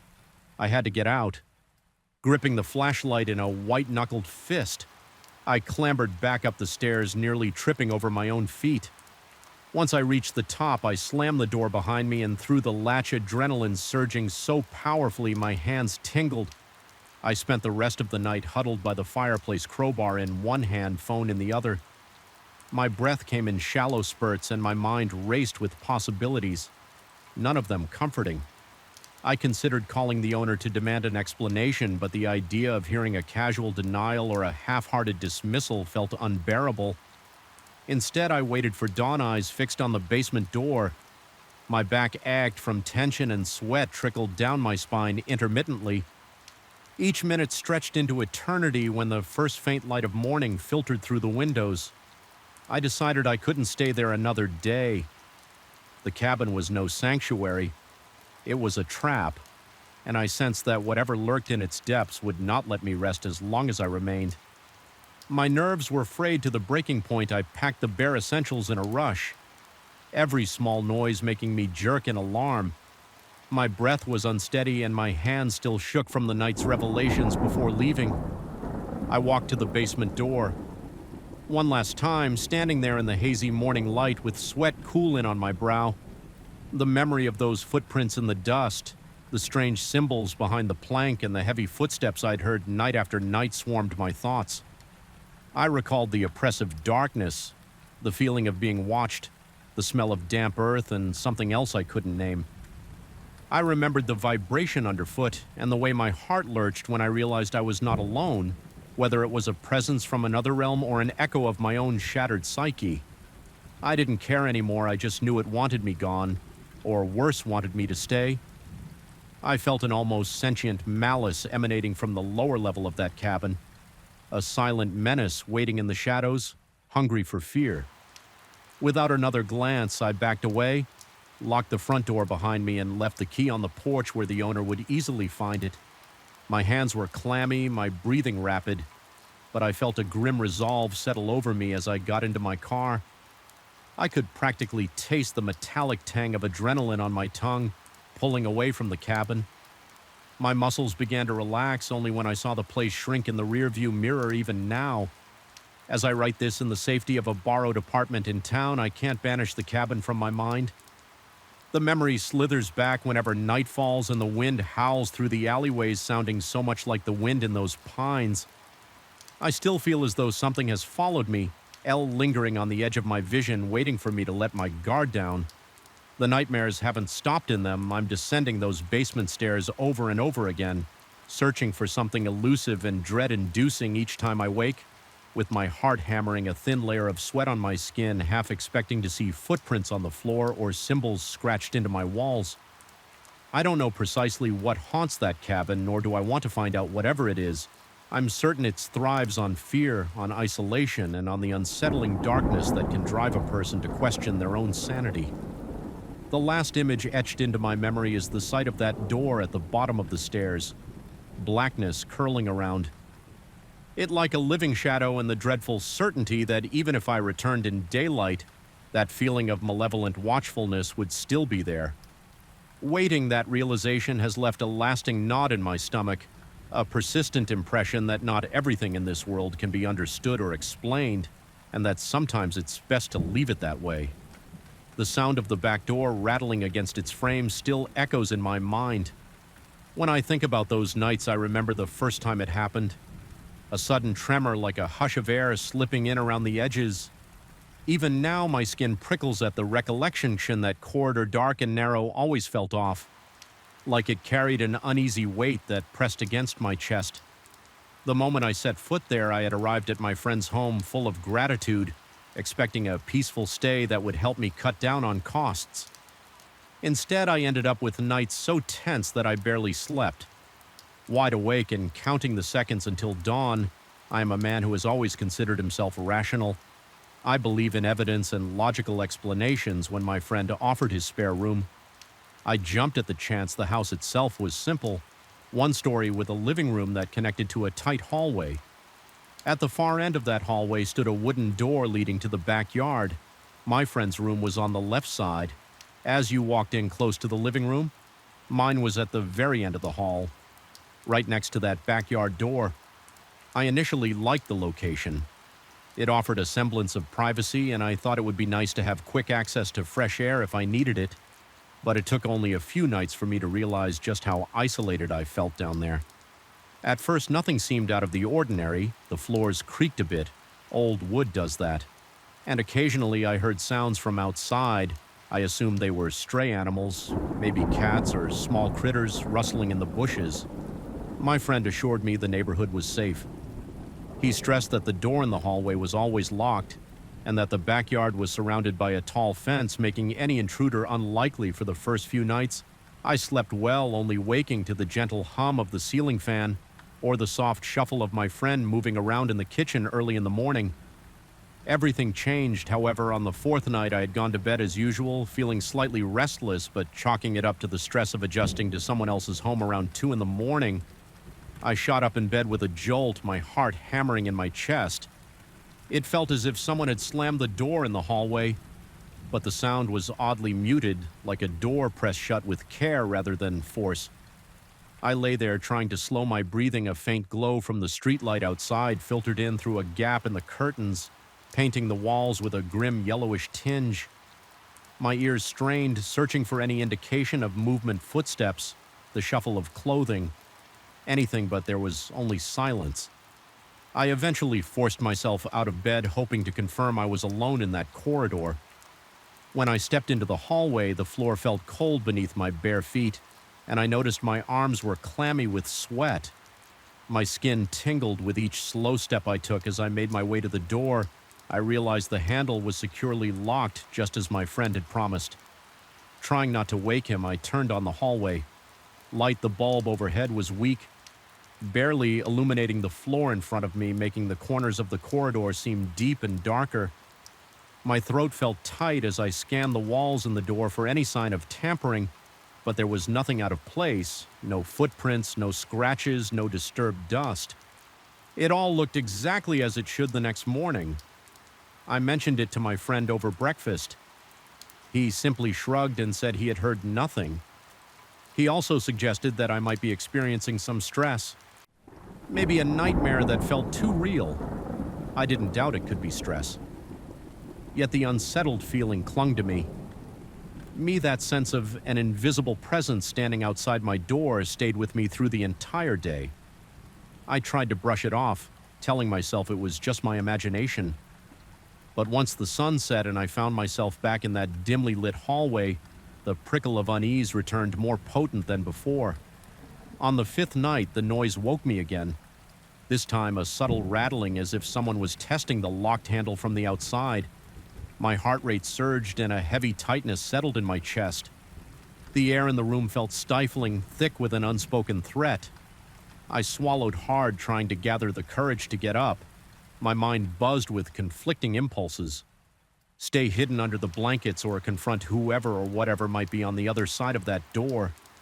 Finally, I swung my legs over the edge of the bed. Every muscle in my body tensed as I stood, my ears pounding with my own pulse. This time I didn't turn on the light in the hallway. Instead, I crept forward, letting my eyes adjust to the darkness. I wanted to remain hidden, thinking if there truly was someone there, I might catch them in the act. As I neared the door, I heard a faint creak like weight shifting on the old wooden floor. My throat went dry. I pressed my palm against the wall to steady myself, feeling my heart the sting against my ribcage. Then, in a sudden burst of courage, I flipped the light switch. The corridor flooded with that same weak glow, revealing nothing but the familiar emptiness. The handle was still locked, motionless. I exhaled, a tremor in my breath. My mind struggled to reconcile the absolute certainty of having heard something with the evidence before me. Showing no one there, I started to notice other details after that. The way the shadows in the hall seemed to lengthen at night, forming shapes that made me question my peripheral vision. The house had an odd smell that I couldn't place slightly damp like rotting leaves after a heavy rain.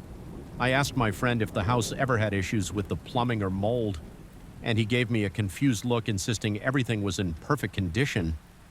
He seemed genuinely perplexed, telling me nothing felt out of the ordinary to him. His confusion left me even more unsettled because I couldn't dismiss these occurrences as normal quirks of an old house as a couple. More nights passed, the presence shifted from mere sounds to something more intimate. I began hearing a whisper, low and breathy, brushing against my ears in the stillness. It always seemed to linger right outside my bedroom door as if calling my name. The voice was muffled, but I recognized the faint pattern of my name in the syllables. Each time I heard it, a jolt of cold electricity shot up my spine and my hands started shaking. I told my friend about the whispers. He seemed concerned but maintained he had never heard anything of the sort. Though he tried to offer reassurance, I could sense he was growing skeptical of my reports, and it only fueled my paranoia. I questioned whether I was losing my grip. Perhaps exhaustion was playing tricks on me. Sleep became nearly impossible. I'd lie in bed, eyes glued to the door, ears tuned to the slightest noise. My breathing would be shallow, and I could feel my heart thrumming at my temples. Even when my body was desperate for rest, my mind refused to let go. I imagined footsteps sliding across the floor outside or the creak of someone slowly shifting weight behind the wall. I stayed on alert, waiting for the doorknob to jiggle again, for that hushed whisper to breathe out my name. On several occasions, I forced myself to open the door quickly, hoping I might finally catch the source of that dreadful presence. But each time the corridor was lifeless and silent. I hated how the overhead light cast shaky shadows that seemed to pulse with each flicker of the bulb. Eventually, I started examining the backyard during daylight hours, looking for footprints, or signs that someone might be sneaking in the yard. Was mostly dirt, with a few patches of grass and old stepping stones leading to a small shed. There were no footprints besides my own, and my friend's. The fence seemed sturdy enough with no obvious gaps or holes. Yet every fiber in my being insisted that something was getting inside at night. My rational mind warred with my instincts, and I felt my sanity teetering as if on the edge of a cliff one afternoon. While my friend was at work, I decided to do a more thorough search. I checked the shed, rummaged through dusty old boxes of tools, but found nothing unusual with the door to the backyard wide open. I stood in the sunlight and tried to imagine how someone or something could slip inside the door. Itself was heavy, equipped with a solid lock and a deadbolt. It made no sense that it could be opened without leaving any trace still. The fear eating away at me at night was real, and I couldn't dismiss it as a mere product of my imagination. Every night after that felt more oppressive. My body would tense the moment dusk arrived, as if anticipating an attack. The whispering grew more frequent, no longer limited to the small hours of the morning. Sometimes it seemed to occur just after midnight. Other times, closer to dawn, I began seeing flickers of motion in the corner of my eye. A shadow darting away when I turned my head, a silhouette shifting near the back door. When I glanced up from my phone more than once, I gasped involuntarily, chest tight with panic, only to find the core corridor once again empty when I dared to look properly. I started questioning the layout of the house. The corridor felt longer than usual at times, stretching before me like a tunnel. The small lamp in my room sometimes flickered for no apparent reason, and the darkness swelled in the corners, leaving me feeling as though I were being watched from multiple angles. My mouth would go dry whenever I heard that silent voice, and I noticed my hands trembling even in daylight, my nerves constantly on edge. During one particularly harrowing night, I woke up to the soft scrape of something against the door. It sounded like nails or a piece of metal trailing across the wood. My heart slammed in my chest so hard it hurt. Sweat beaded on my forehead, and I could taste the metallic tang of adrenaline in my mouth.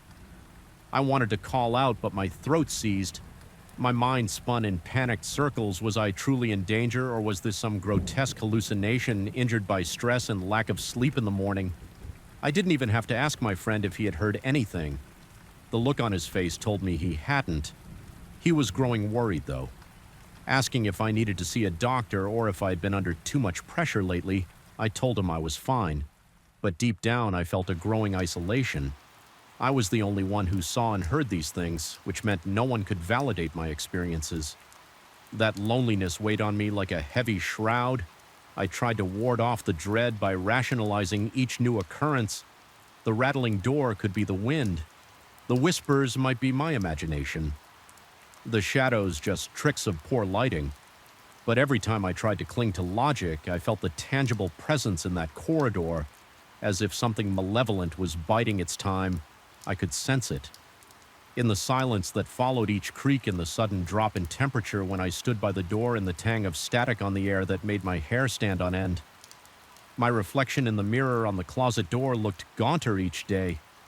Purple shadows appeared beneath my eyes, and I noticed a faint tremble in my hands that never entirely went away one night.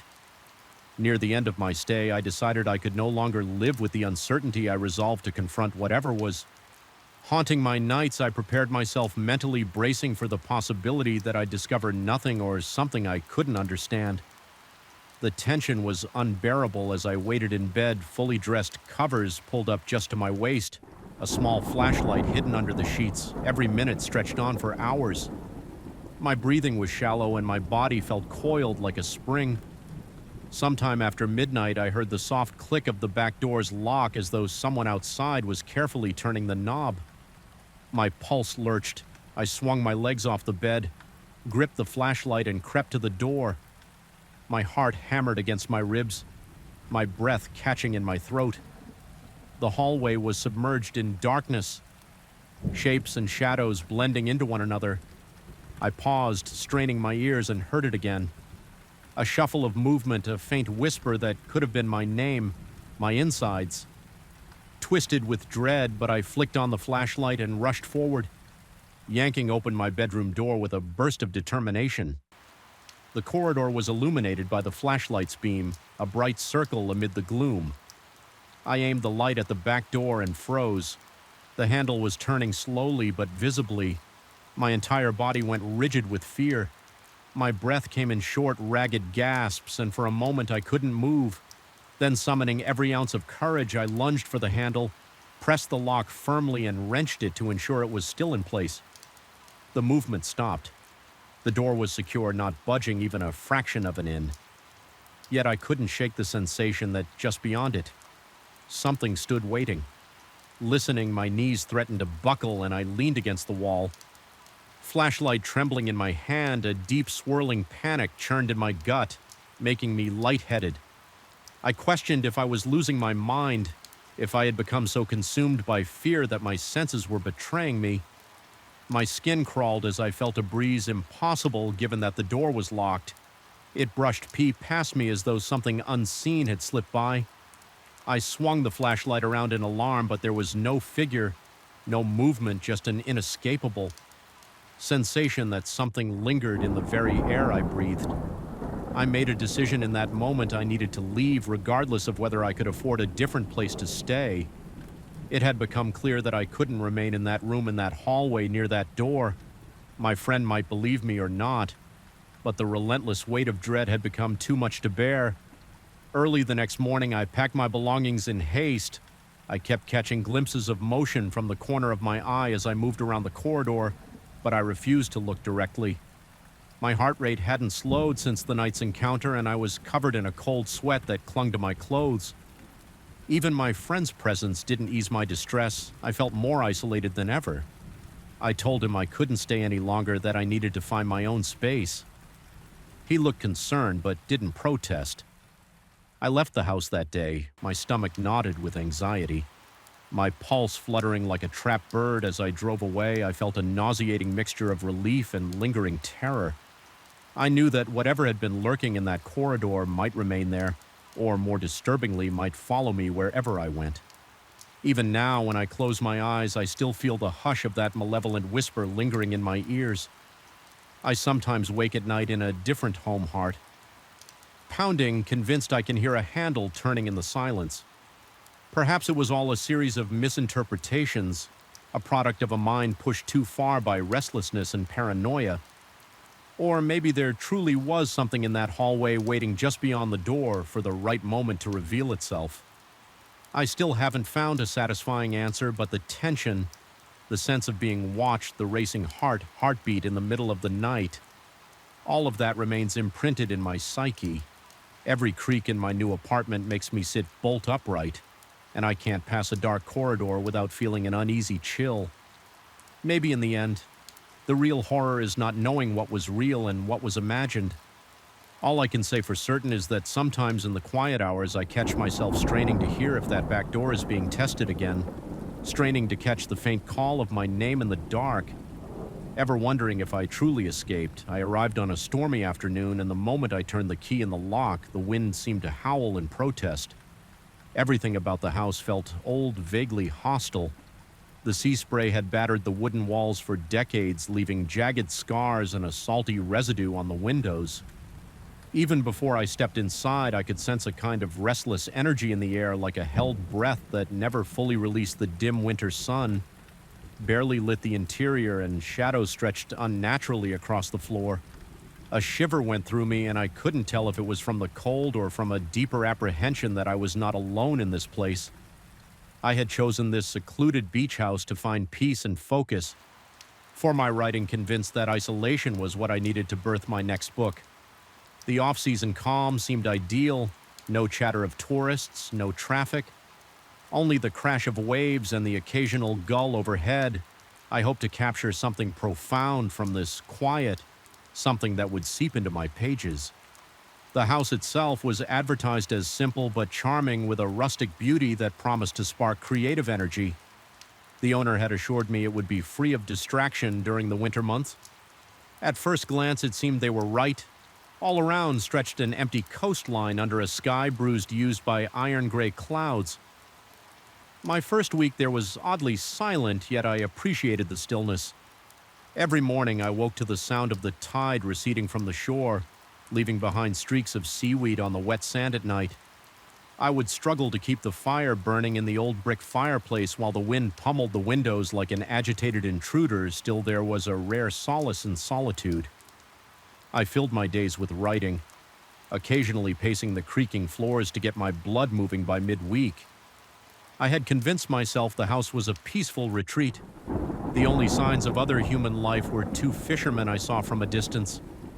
One afternoon far down the coastline, barely more than silhouettes once the second week began. That comfortable stillness started to unravel. It began with faint rhythmic taps against the living room wall. At first I thought it was just wind-blown debris, branches scraping against the exterior, but something about it was too measured, too deliberate. The knocks came in short bursts, almost like a code. I remember pausing my typing heart, pounding in my chest. Listening intently, I got up from my chair, approached the wall, and felt the faintest vibration, as though someone or something was knocking from outside. The moment I opened the front door to check, the tapping ceased. Darkness greeted me. The wind laughed at my face. I peered around the side of the house and saw nothing but my own shadow under the dull security light. No footprints, no sign of a prowler over the next 2 days. Those knocks grew. Bolder, always starting when dusk settled, I found myself bracing for that first tap. Each evening, hands clammy on my typewriter or laptop. My nerves were wound so tightly that I jumped at every creak of the floorboards, every sway of the shutters. My chest tightened with each new round of taps, and I sometimes felt as though the house itself was testing my boundaries. Several times I crept outside, my heart pounding so hard it felt like it could burst from my ribcage, only to discover an empty yard. The ocean's roar, muted in the winter air, offered no comfort, just an unending sense that something was waiting. Then came the whispers, or what felt like whispers. Late at night, when the wind howled strongest, I would hear voices in the backyard. It sounded like 2 or 3 people standing just beyond the range of the porch light, speaking in hushed, urgent tones each time I froze. Where I stood unable to tear my gaze away from the dark window, my pulse thumped so violently I could hear the blood rushing in my ears. Sometimes I'd gather the courage to step outside, my breath ragged, a flashlight in my trembling hand. but the yard would be empty. Not a single sign of footprints in the loose dirt. No parted blades of grass, no footprints in the patchy sand. Beyond. And still, every nerve in my body insisted I was being watched. Paranoia took root. I started to question whether I was sleeping enough or if the isolation was preying on my mind. A friend had once told me that too much solitude can make the imagination cannibalize itself. Perhaps I was just losing touch, yet the sounds were so real, the sensation of presence so tangible. My mouth went dry whenever those tapping noises broke the silence. My breathing grew erratic when I searched the yard and felt eyes on my back. There were moments I found myself shaking uncontrollably, convinced something stood right behind me, just out of sight. I tried to rationalize, telling myself it was some curious local or a prankster when I contacted the property owner in a trembling voice and explained the disturbances. They sounded unconvinced, though polite. They assured me the house was known for creaks in the winter, that the wind sometimes produced eerie phenomena. They said no one in town ventured that far up the beach. In the off-season, the caretaker, when I briefly managed to reach them, simply insisted that no intruder had been reported there. Before I hung up, feeling unsettled, unconvinced, and with a new wave of nausea rising in my stomach. My writing began to suffer. The words felt forced, or they didn't come at all. The once inspiring crash of the waves now seemed ominous. Like a relentless warning at night, I would sit in the living room, the fireplace crackling, trying to force calmness into my breathing when the tapping started again. I felt an involuntary clench in my gut. The walls themselves felt alive. Thrumming with each knock, I stared at those wooden panels, watching the dancing shadows cast by the fire. My lungs constricted and sweat beaded at my temples. I can't express how oppressive the atmosphere became, like the very air was laced with dread. One particularly windy night, the whispers were louder, more distinct. It sounded as though they came from the small grove of trees in the backyard. Half bent by the seaside storms, my entire body shook and sweat ran cold down my spine. I was certain I could make out words, but they were spoken so softly and in such a broken cadence that I couldn't decipher their meaning for a moment. I thought I glimpsed a figure near the tree line, a darker shape against the night. My flashlight trembled in my hand, its beam unsteady as I searched the backyard. Every hair on my body stood on end. I felt a primal urge to flee, but I couldn't make my legs move. It became impossible to sleep in my bedroom. The walls felt too close. The windows seemed to rattle and groan, and the hush of the ocean turned malevolent in my ears. I moved my blankets into the living room, where I dozed off more from exhaustion than comfort. I began to have trouble distinguishing dreams from reality. One night, in a half-lucid state, I thought I heard the front door creak open. My heart pounded so heavily that I nearly leapt out of my skin. I lurched upright and stared into the darkness, convinced I would see a silhouette standing in the doorway, but the door was firmly shut, and the only sound I heard was my ragged breath staring at the silence. Days blurred together. My reflection in the bathroom mirror was pale, with dark circles under my eyes. I felt disconnected, as though part of me had retreated somewhere safer, while the rest was stuck in this waking nightmare. I began to dread dusk, that moment when the sun's final light bled away into the horizon. The sense of an unseen presence closing in was almost suffocating. I swore I could feel it behind me whenever I moved around the house at night. If I turned too quickly, my vision would distort, and I'd see shapes that vanished the moment I tried to focus. One evening, I discovered damp footprints inside the back door, a trail of water leading across the kitchen floor. My throat closed up with panic. I had searched for footprints outside countless times, always finding nothing. Yet here they were, blatant, leading from the threshold to the corner of the kitchen, where the footprint simply ended, as though the intruder had vanished into thin air. My heart felt like it was pounding against my eardrums. A wave of nausea rolled over me, and my legs nearly gave out. I forced myself to look under the table behind the counters, but I was alone. No sign of a person, and the footprints themselves. By the time I fumbled for my phone to take a picture, they had started to fade as if absorbed by the old wood. I stood there for what felt like ages, breath shallow, every muscle in my body rigid with terror. That night, the tension reached a crescendo. The wind tore at the walls and waves slammed against the shore with violent intensity. I was certain I heard footsteps circling the house, heavy and methodical. Crunching the gravel in the driveway, my chest burned with each breath. It felt like my lungs couldn't fully expand, as if the atmosphere was strangling me. I darted from window to window, trying to pinpoint the source of the sound, but all I could see was darkness. The boards beneath my feet groaned as though burdened by an invisible weight. My eyes prickled with tears. Equal parts fear and frustration, I could hardly think straight. My mind racing with possibilities. Was someone trying to break in? Was this place haunted, or was I truly descending into madness? I realized I had to leave. The decision struck me like a flare in the dark. My writing, my peace of mind, everything was unraveling. I abandoned the idea of finishing my book here. No creative spark was worth this nerve-shredding. Terror with trembling hands, I threw my clothes into my suitcase, barely able to fold them. My breath came in short gasps, and a clammy sweat coated my entire body. Even as I moved from room to room, I felt that presence loom behind me, as though it was trying to stop me from escaping. My heart hammered so violently that I worried I might collapse. A surge of primal courage pushed me to the front door the moment I stepped onto the porch. The wind slapped me hard, nearly knocking me back.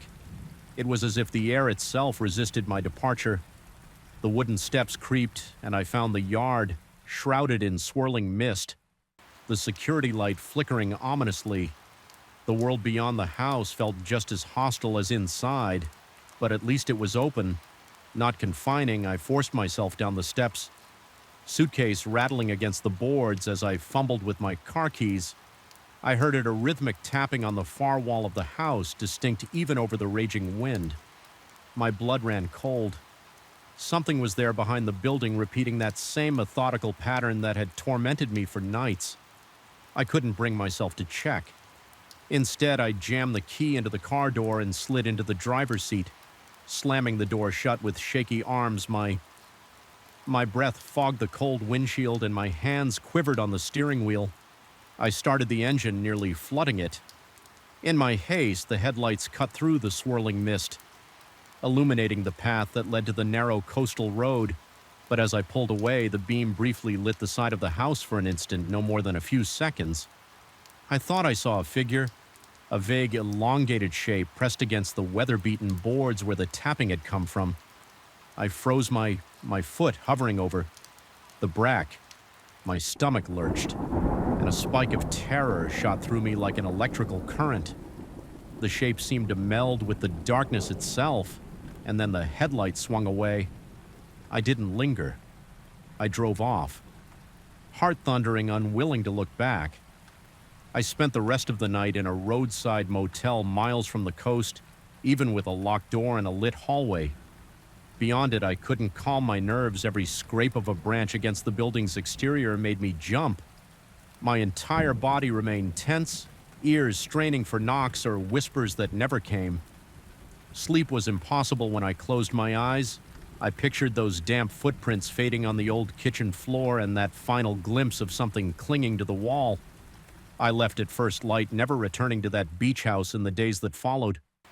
I tried to tell myself it was all a product of stress and overactive imagination, a perfect storm of isolation and fatigue. Yet I can't banish the memory of those measured taps, the hush of voices in the yard, the half-seen figure even now. My heart quickens whenever I recall that final night. A knowing unease coils in my gut, as though the presence I felt out there latched onto something deeper inside me, leaving behind a trace of itself, no matter how many times I try to write about it, to extract it from my mind and pin it onto the page. The dread remains. The beach house still stands by that lonely shore, battered by winter winds waiting. I have no desire to return, no urge to test my sanity against those walls again. Yet sometimes in the deepest hours of the night, I feel an unexplainable pull. My heartbeat quickens, my breathing grows shallow, and for one harrowing second, I think I hear that rhythmic tapping, soft, insistent, like a reminder that some doors once open can never be fully closed. The moment I stepped into that silent corridor, I felt the air growing thick around me like a cold hand pressing against my chest and urging me to turn back the overhead lights.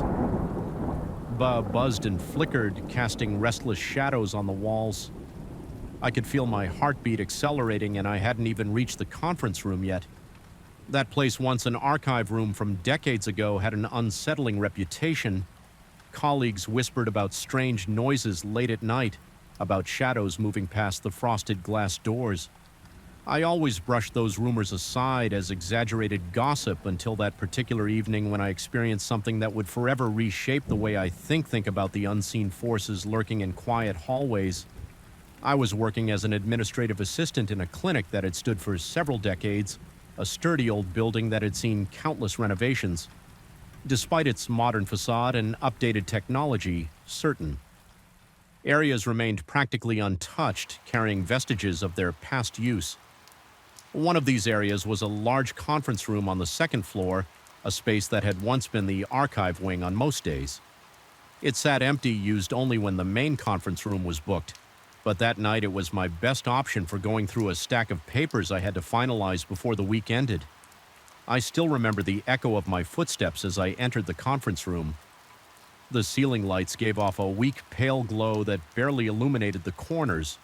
Old cabinets lined one wall, relics from the time when the room had been crammed with metal filing shelves. The distant sound of a loose vent rattling above added a layer of unease, although I often found myself alone at night to finish last-minute tasks. That particular evening felt different from the start. There was a pressing sense of dread in the air, as if the building itself were trying to warn me away. I laid out the paperwork on a long rectangular table in the center of the room. The chairs around it were mismatched, some made of old leather with cracks and tears, others with vinyl coverings that squeaked under the slightest pressure I tried to settle in, convincing myself that I was simply tired, that the weird feeling in my gut was just the result of too much coffee and not enough sleep.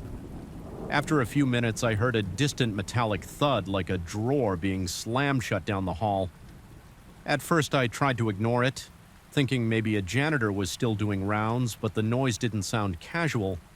It had a strange echo to it, reverberating through the hallway, followed by an odd silence that seemed more profound than before.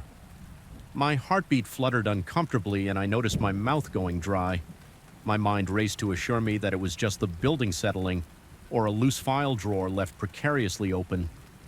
Somewhere I pressed on with my work, reading through forms, signing off on relevant documents, double-checking patient file numbers. All the while, I couldn't shake the unease that hung over me like a dark cloak. The ventilation overhead hissed, blowing out a current of stale air. I wondered if the HVAC system was malfunctioning again, but I brushed it off. Then I heard it a second time, that same metallic clang, slightly louder. Now a tingling sensation spread across my scalp and my palms grew clammy. My eyes darted toward the door. I had closed it firmly when I came in, but I could see the small gap of light beneath it.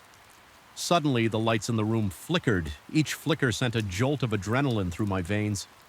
My breath grew uneven and my pulse pounded in my ears. I thought about going home right then, but I had a deadline, and leaving all that work undone would have caused more trouble than I wanted, so I forced myself to stay another half hour past without any major incident. Just the buzzing of the lights and my occasional sighs of frustration whenever I lost focus.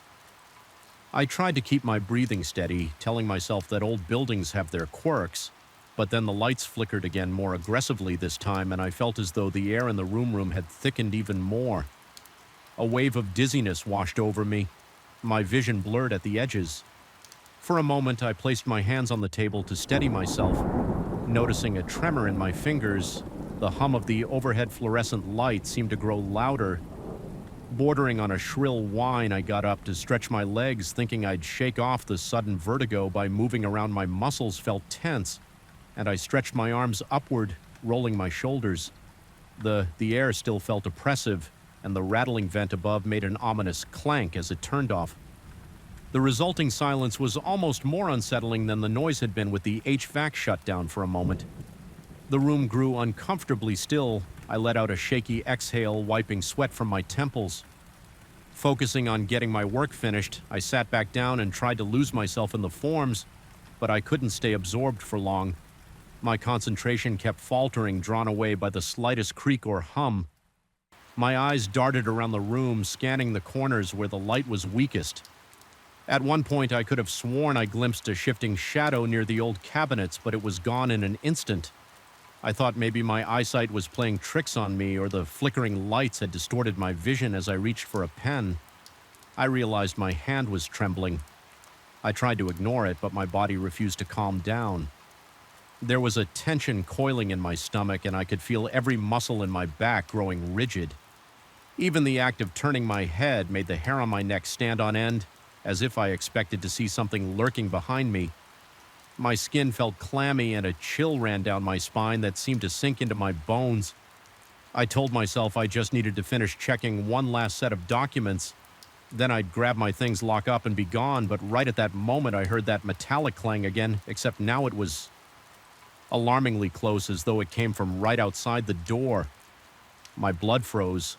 I stayed motionless in my seat, barely breathing, my ears straining to pick up any hint of movement. The flickering lights above hummed in a sporadic rhythm. Almost like a heartbeat, I found myself unconsciously matching my breaths to the pulsing lights. Seconds ticked by in suffocating silence. I let out a slow breath, summoning the courage to stand up. My legs felt weak, as if I might collapse under my own weight. I walked toward the door with uncertain steps, each footfall echoing in that empty room. I pressed my ear to the door, hearing nothing but the faint crackle of electricity in the overhead fixture. With a trembling hand, I turned the doorknob and opened it just a crack. The hallway stretched out, dimly lit by only a few functioning bulbs. The thick hush in the corridor immediately mentally made me feel exposed, as though something hidden was watching from one of the dark corners. No other rooms on that floor were occupied at that hour, and there was no sign of the security guard. I forced a nervous chuckle, trying to convince myself I was overreacting. Then I closed the door again and returned to my seat, my heart still pounding. I couldn't ignore the tension building in my chest, though my skin was prickling with the sensation of being watched. My throat felt tight, and each breath seemed to catch in my lungs. I resolved to power through the last bit of work as quickly as possible. My fingers fumbled on the keyboard, making mistakes. My eyes scanned the documents, but I could hardly comprehend the text. All I could think about was finishing and getting out of there. The lights flickered a third time, and that suffocating heaviness in the air returned. I felt a sudden drop in the temperature, as if a draft of icy wind had blown through the room. Yet the windows were sealed and the HVAC system was quiet. My breath came out in shallow gasps. The sensation of vertigo returned stronger than before, and I clutched the edge of the table to steady myself. I dared a quick glance at the door. It was definitely closed until, without warning, the double doors swung open with a slow, ominous creak. I could see into the hallway. Beyond a narrow slice of dim light that revealed nothing but emptiness. Yet the fear that stabbed through me was paralyzing. My pulse hammered and my lungs clenched as if I had just plunged into ice-cold water. I knew I had closed those doors firmly.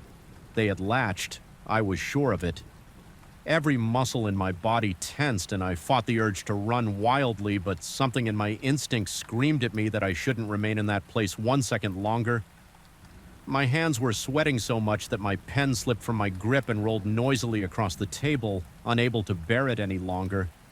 I snatched my briefcase, left the documents behind, and rushed out of the conference room.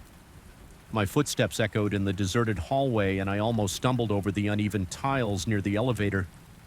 My heart pounded so violently in my chest I wondered if I'd pass out the elevator ride. Down felt excruciatingly long. The old mechanism groaned and took its time, as if deliberately prolonging my anxiety. I kept looking at the overhead lights, half expecting them to flicker out at any moment, and traw me between floors. When the doors finally opened onto the lobby, I saw the security guard behind the desk. He looked up from a small TV he had been watching. I approached him, struggling to steady my breath. I tried to explain what had happened in the most coherent way possible, though my words felt jumbled. The guard's brows knitted, and he said he'd accompany me back upstairs to check without using many direct words. He indicated he found it odd that anyone else would be in the building. At this hour, he told me that as far as he knew, no one else had come in or out on his watch. We took the elevator up again, and my hands wouldn't stop trembling. My shirt clung to my back with cold sweat, and the close confines of the elevator intensified my claustrophobia. I kept imagining flickers of movement in the shiny metal walls. Arriving back on the second floor felt like stepping onto the set of a horror movie. The lights in the hallway were steady now, and no metallic banging echoed through the corridor as we approached the conference room. We found the double doors securely shut. The guard opened them and flicked on the light switch. Everything appeared ordinary. My scattered paperwork was sitting exactly as I had left it. My pen lying next to the papers. The air felt normal again, not heavy as before. If I hadn't lived through the unsettling moments earlier, I might have thought I'd hallucinated the entire episode. The guard gave me a cautious look, and I could sense his skepticism. He didn't say much. Just that maybe I was stressed, or that the old building sometimes messed with people's heads. Nonetheless, he offered to wait in the hall for a while, in case I needed more time to gather my belongings. I couldn't blame him. For not taking it too seriously, sometimes words fail to capture the weight of certain experiences. I stepped back into that conference room and glanced around. My muscles were still tight with residual fear, and I was on edge waiting for something else to happen. My breath remained shallow and my pulse was still high. This time there were no flickering lights, no banging drawers yet. Deep inside, I felt that the room's oppressive presence lingered silent but not gone. I tried to move swiftly, sorting the papers into a neat stack and shoving them into my briefcase. My vision tunneled momentarily and my knees threatened to buckle. I forced myself to focus on the small tasks, putting papers away, double-checking the desk, turning off the lights. When I rejoined the guard in the hallway, he walked me to the elevator. The ride down was suffused with an uncomfortable quiet. I was sure he was thinking I'd had a bout of paranoia, or maybe some sort of stress-induced episode. Part of me even started to doubt my own. Recollections, could exhaustion and bad lighting have conjured such vivid sensations? Yet the pounding of my heart and the cold sweat on my body had felt undeniably real. My mouth was still so dry that my lips stuck together when I tried to speak. We reached the lobby and he told me the building log showed no one else inside. At that time, I nodded, thanking him, and stepping out into the cool night air. The breeze washed over me, but it did little to dispel the creeping sense of dread that clung to me. Even as I started my car and drove away, I couldn't shake the feeling that I'd left part of myself behind in that stale, flickering conference room. For days afterward, I felt this constant tension in my muscles. Whenever I approached the clinic, my nights were punctuated by restless dreams, images of swinging doors, half-seen figures, vanishing into darkness, and the metallic clang of old file drawers echoing in the distance each morning. I questioned if I should even mention this to my colleagues, but I knew most of them would dismiss it as an overactive imagination. The few who might believe me would whisper their own stories of eerie encounters, but always in hushed voices, afraid to be ridiculed. Still, something had shifted in my mind. Tasks that once seemed routine now made me uneasy. I'd find myself glancing around corners, waiting for a sudden flicker of light, or that dreaded sound of metal slamming. Even the hum of the vending machine in the break room sometimes made my chest tighten with involuntary anxiety. The strange heaviness I felt that night in the old archive room lingered, as though the building's past had become an invisible presence. Following me through my daily routine, it might have been the weight of the clinic's history. Decades of records. Stories of countless patient staff changes, expansions, and renovations, all layered upon each other in that old building. Maybe something intangible had seeped into the walls, something you can't just renovate away, or perhaps it was the human mind playing tricks under stress, spinning normal creaks and electric glitches into a tapestry of horror. I can't say for sure. All I know is that the feeling of being watched, of not being entirely alone in that quiet, echoing corridor, has stayed with me every once in a while. I catch a glimpse of the conference room door if I pass by on the second floor.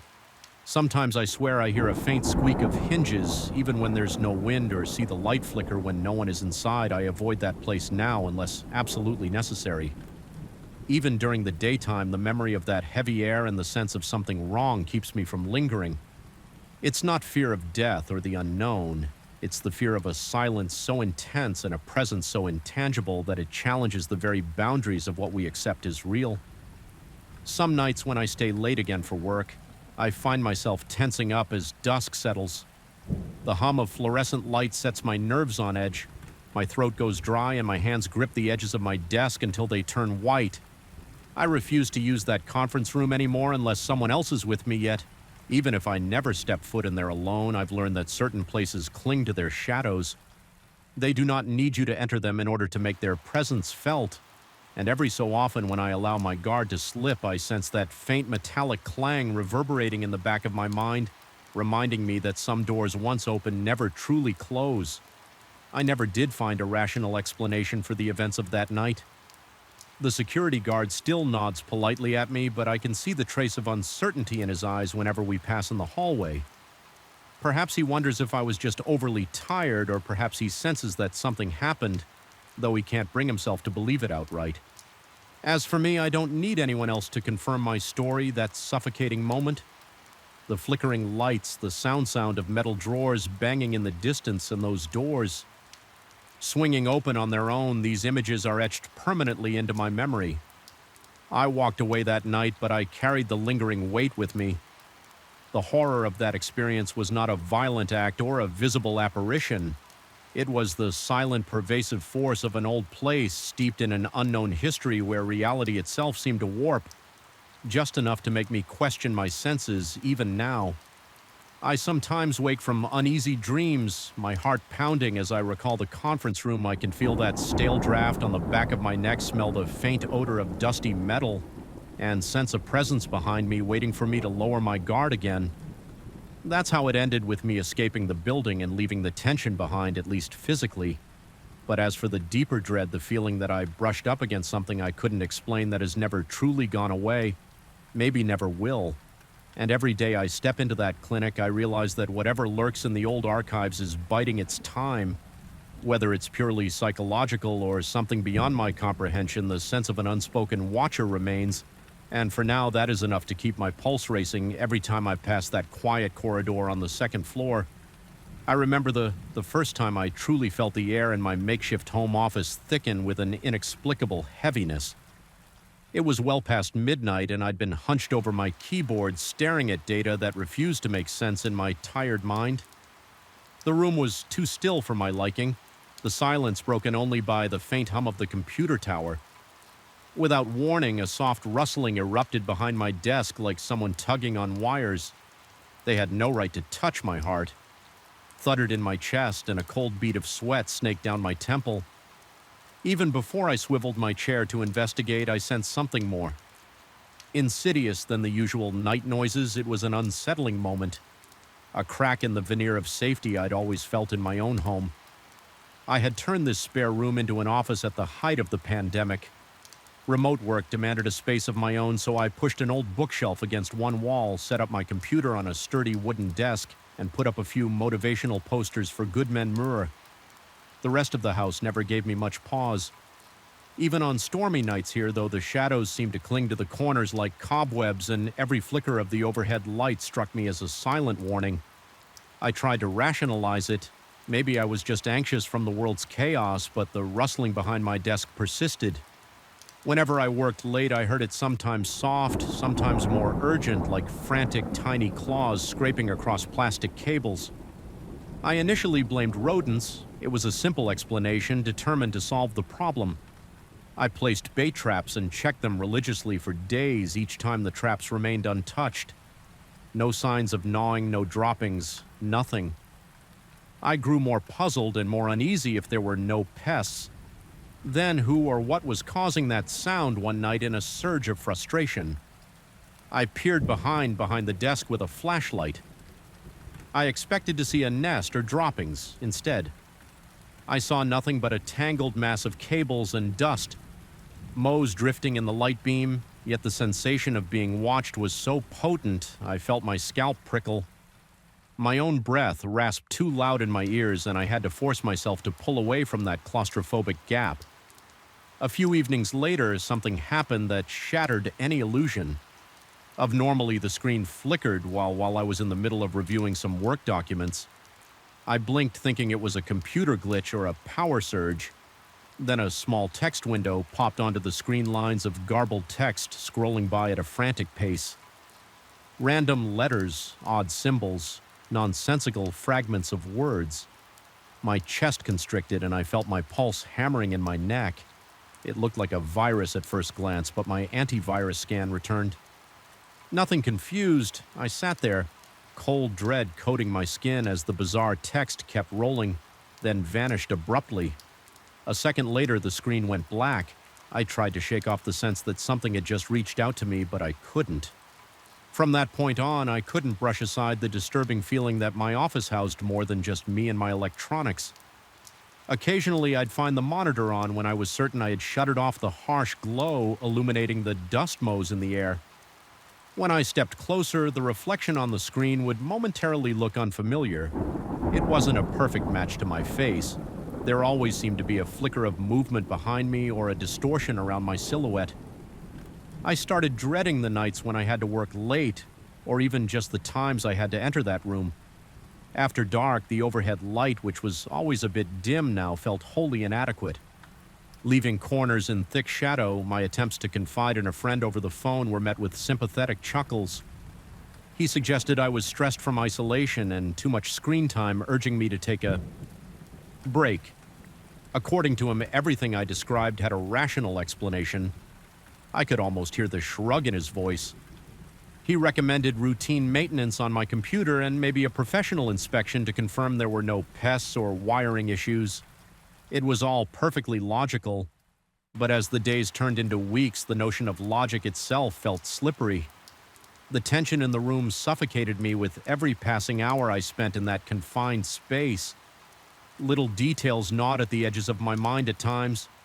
I swore I heard faint whispering, not words, exactly more like a rasp of breath or static from an old radio.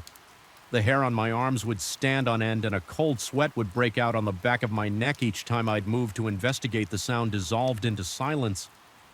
My body reacted even before my mind could process it, leaving me shaky and swallowing hard.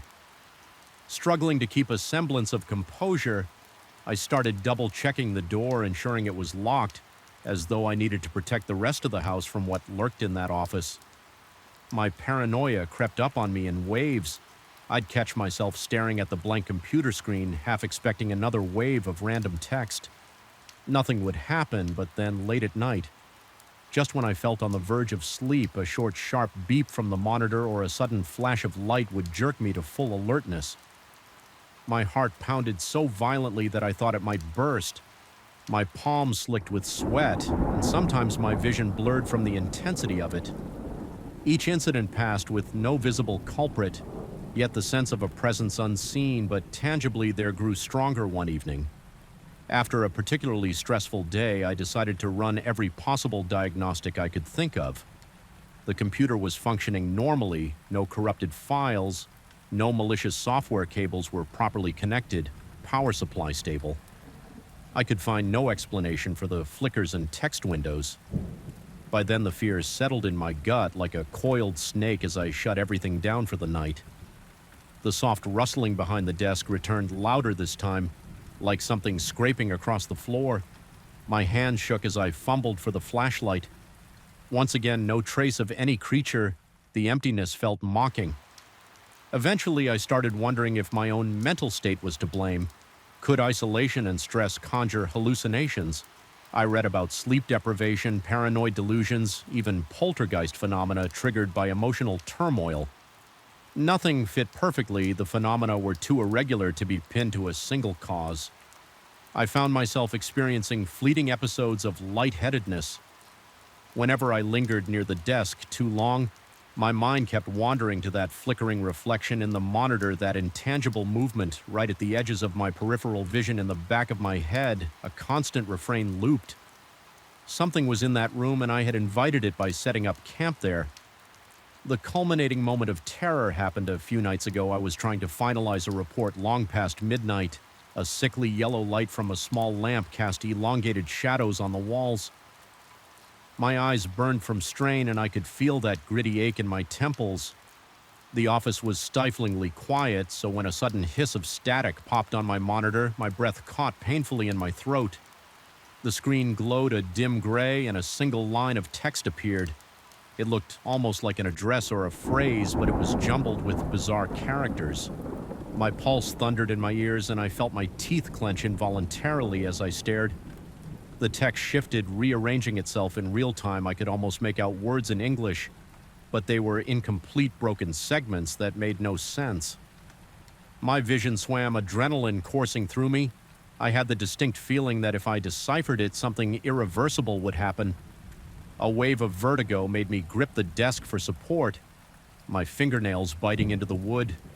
The screen then flickered once more and went black in the reflection of that dead monitor.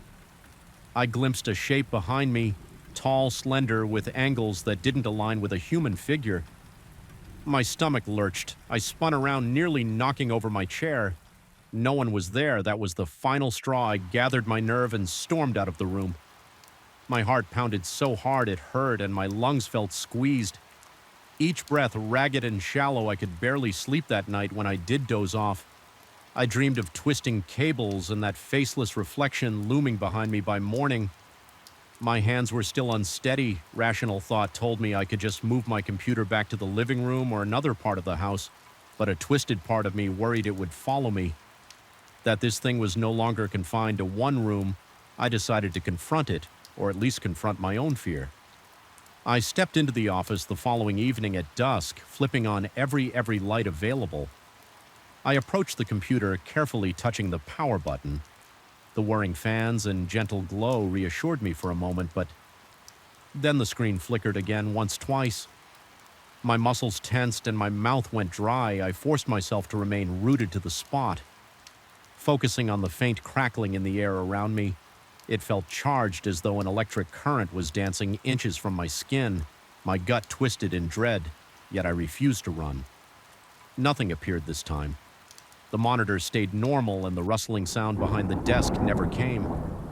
Instead, the silence pressed in so heavily it made my ears ring. My heart hammered and I could taste bile at the back of my throat, but I stayed put, determined to maintain control. I don't know how long I stood there trembling, waiting for something to happen. Eventually, the tension became unbearable and I slumped into my chair, my whole body shaking.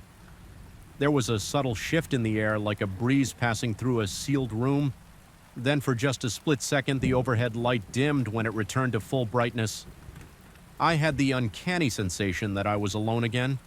I still use that office, but I do so cautiously. The incidents haven't stopped completely, although they occur less frequently. Sometimes I catch sight of texts that dissolve into random code before my eyes. Other times I swear I see a second reflection in the computer screen, a glimmer of a shape that should not exist yet. I've managed to carry on with work, telling myself it's just my imagination. Every so often the hair on my neck stands up when the monitor flickers in the corner of my vision. My heart quickens and I break into a cold sweat, bracing for whatever might come next. I haven't found a logical explanation, and perhaps I never will. All I know is that something in that room is not entirely human, or not human at all. It clings to the cables, flickers across the screen, and waits in the gloom for a moment of weakness.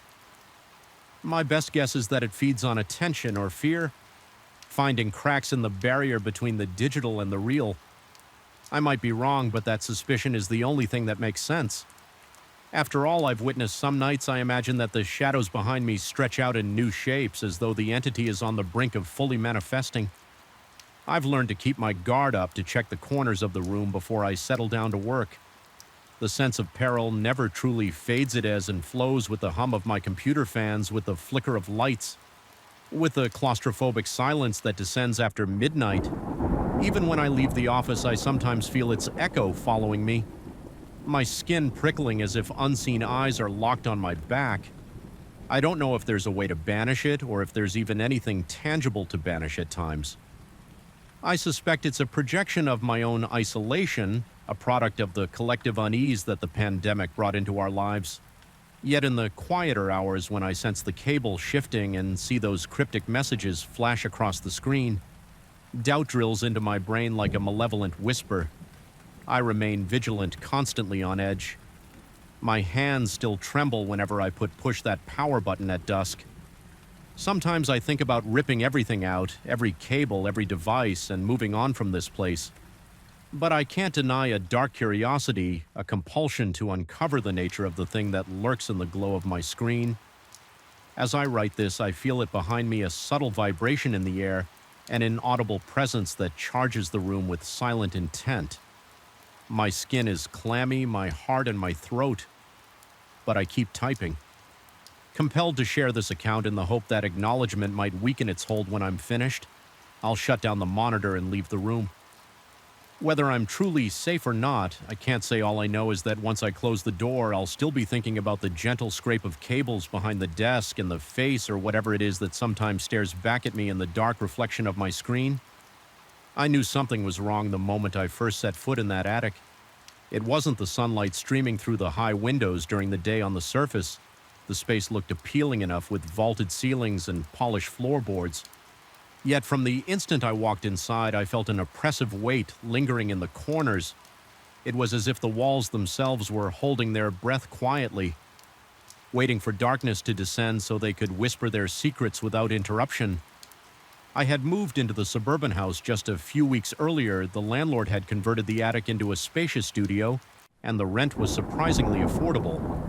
At first, I tried to ignore my apprehension. I told myself it was only natural to feel uneasy in a new place, especially one with so many hidden nooks and beams overhead. But the discomfort grew stronger each time I opened the attic door.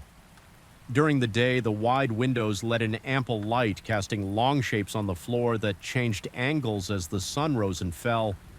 Everything seemed normal enough when I watched dust particles floating lazily in the beams of sunlight if I didn't look. Too closely, I could almost believe I was imagining the faint tension that hovered in the air. Almost it was at night that things changed. The first evening I stayed up late, I found myself listening to the house's every noise downstairs. I could pick out the hum of the refrigerator in the shared kitchen and the muted creaks of the floorboards whenever someone else passed by on their way to bed. But up here in my attic room, the sounds took on a different, sharper quality. The wooden rafters let out soft groans that seemed louder than they had been during the day. More than once I froze mid-sentence while reading a report or sorting through my paperwork, convinced I heard what might be footsteps directly above my head, but that made no sense. The attic ceiling was the roof itself. There was no higher floor for anyone to walk. On the rational part of my mind insisted it was nothing but the wooden structure settling at night. Houses made noise. It was part of living in an older building still. Every time the creaking started, my pulse sped up. I tried to shake off the anxious feeling, focusing on my work. Instead, there was a project I needed to finish, and staying up late was my only option. The overhead light, though, bright, suddenly felt stark and artificial as I studied my notes. The warmth that sunlight provided during the day was absent. Now my eyes darted around the room, picking up small shadows that seemed to grow taller. With every hour that passed, the single lamp on the desk cast my own outline onto the nearest wall, and I couldn't help noticing how my silhouette sometimes looked like it was trembling.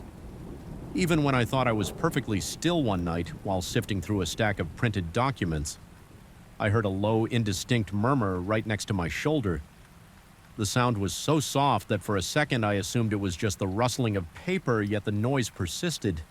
It had a hushed, breathy quality that made my skin crawl. I stood up so fast that my chair toppled over. Clattering against the wooden floor, my heart hammered in my chest, and I had to place a hand on the desk to steady myself. Slowly, I turned to look, half expecting to find someone standing behind me, but there was no one there. I told myself it was my imagination, a result of stress or lack of sleep. Still, I couldn't shake the impression that something had been inches away from my ear, whispering just below the threshold of comprehension. My palms were slick with sweat, and my breathing felt uneven. Even the hair on my arm stood on end.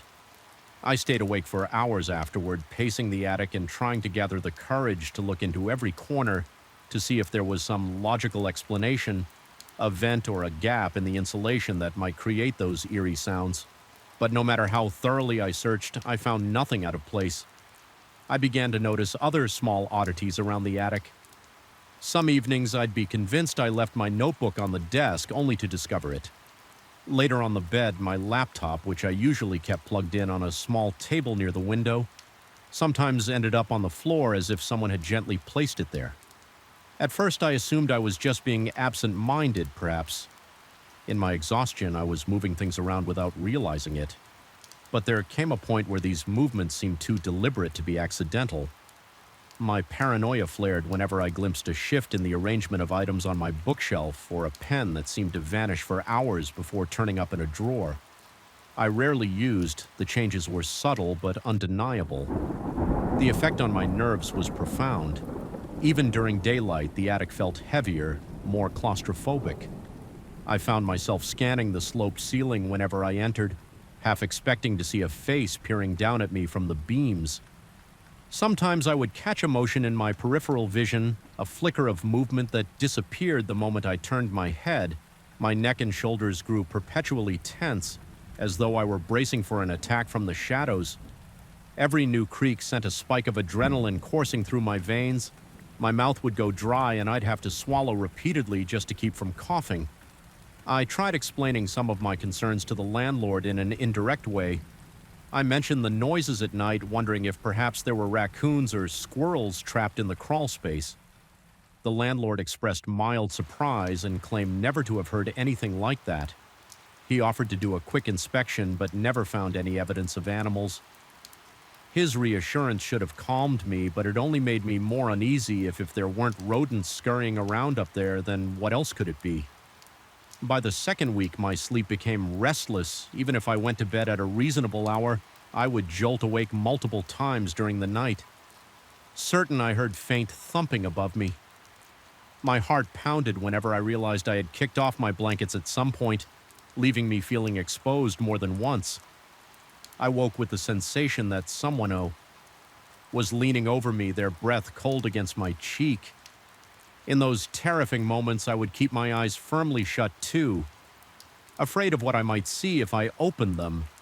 The darkness pressed in on me and the quiet of the attic felt unnatural, as though it was a silence enforced by something unseen.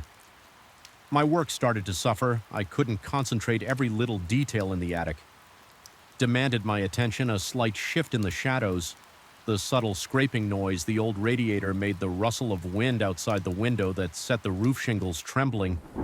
I found my hands shaking as I typed. Forcing myself to slow down and breathe coffee became my crutch. Though it did little to settle my nerves, I tried telling friends about it, though. Never in a direct, detailed way. I simply mentioned feeling odd. Vibes in the new place. Their advice was typical. Get more sleep play, some music to lighten the mood, maybe burn scented candles. I tried it all, but the underlying sense of dread remained little by little. I stopped inviting people over the idea of having someone else in that attic with me felt wrong, as if I might somehow drag them into the presence lurking there. I caught myself double-checking the locks on the attic door and the small closet at the far end of the room. Nothing was amiss yet. I couldn't shake the conviction that I was not alone. Sometimes I'd sense a faint pressure in the air, as though an invisible figure was standing. Too close, invading my personal space, my skin would break out in goosebumps and a chill would run down my spine. Even if the temperature was mild on a particularly stormy night, I experienced the worst incident, yet rain lashed against the attic windows and thunder rumbled in the distance. The overhead lights flickered occasionally but didn't go out. I tried to focus on my tasks, determined to finish some critical paperwork for a looming deadline. Outside, lightning illuminated the suburb in brief flashes, creating warped shadows that danced across my floor. Around midnight, I felt the same drop in the air pressure I had noticed before, the sense that something was moving around me just beyond my field of vision. My heart rate spiked and I reached for my phone, thinking I might turn on some quiet music to distract myself before I could unlock the screen. I heard the faint shuffle of feet on the attic floorboards. It didn't sound like the usual creaking of old wood. This was more deliberate, like bare footsteps walking toward me from the far side of the room. My breath caught in my throat. I kept telling myself that no one else was there, that it had to be a trick of the wind or my overworked imagination. But the footsteps grew louder, closer, until they seemed to stop right behind my chair for a moment. The only sound was the storm outside. Then I felt a cold brush of air across the back of my neck, as though an icy fingertip had traced a line along my skin. My entire body tensed, and I nearly dropped my phone. Every hair stood on end, and my muscles locked in panic. Summoning what little courage I had left, I turned around. There was no one there, but the overhead light flickered again, and for the briefest instant my reflection in the window seemed distorted, as if a second figure stood at my side, vanishing.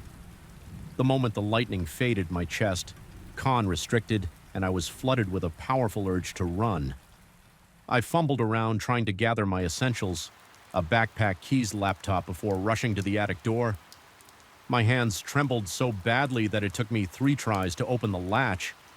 I raced down the narrow stairs, nearly stumbling in my haste. My breath ragged and shallow, I spent the rest of that night in my car, parked a few blocks away, heart still hammering in my chest. Rain pelted the windshield, and the occasional flash of lightning revealed my pale, haunted face in the rearview mirror. In the cramped safety of that space, I tried to collect my thoughts. I told myself I would find another place to live immediately, no matter the financial cost, a motel, a friend's couch, anything but that attic. The memory of those footsteps, that presence, refused to leave me.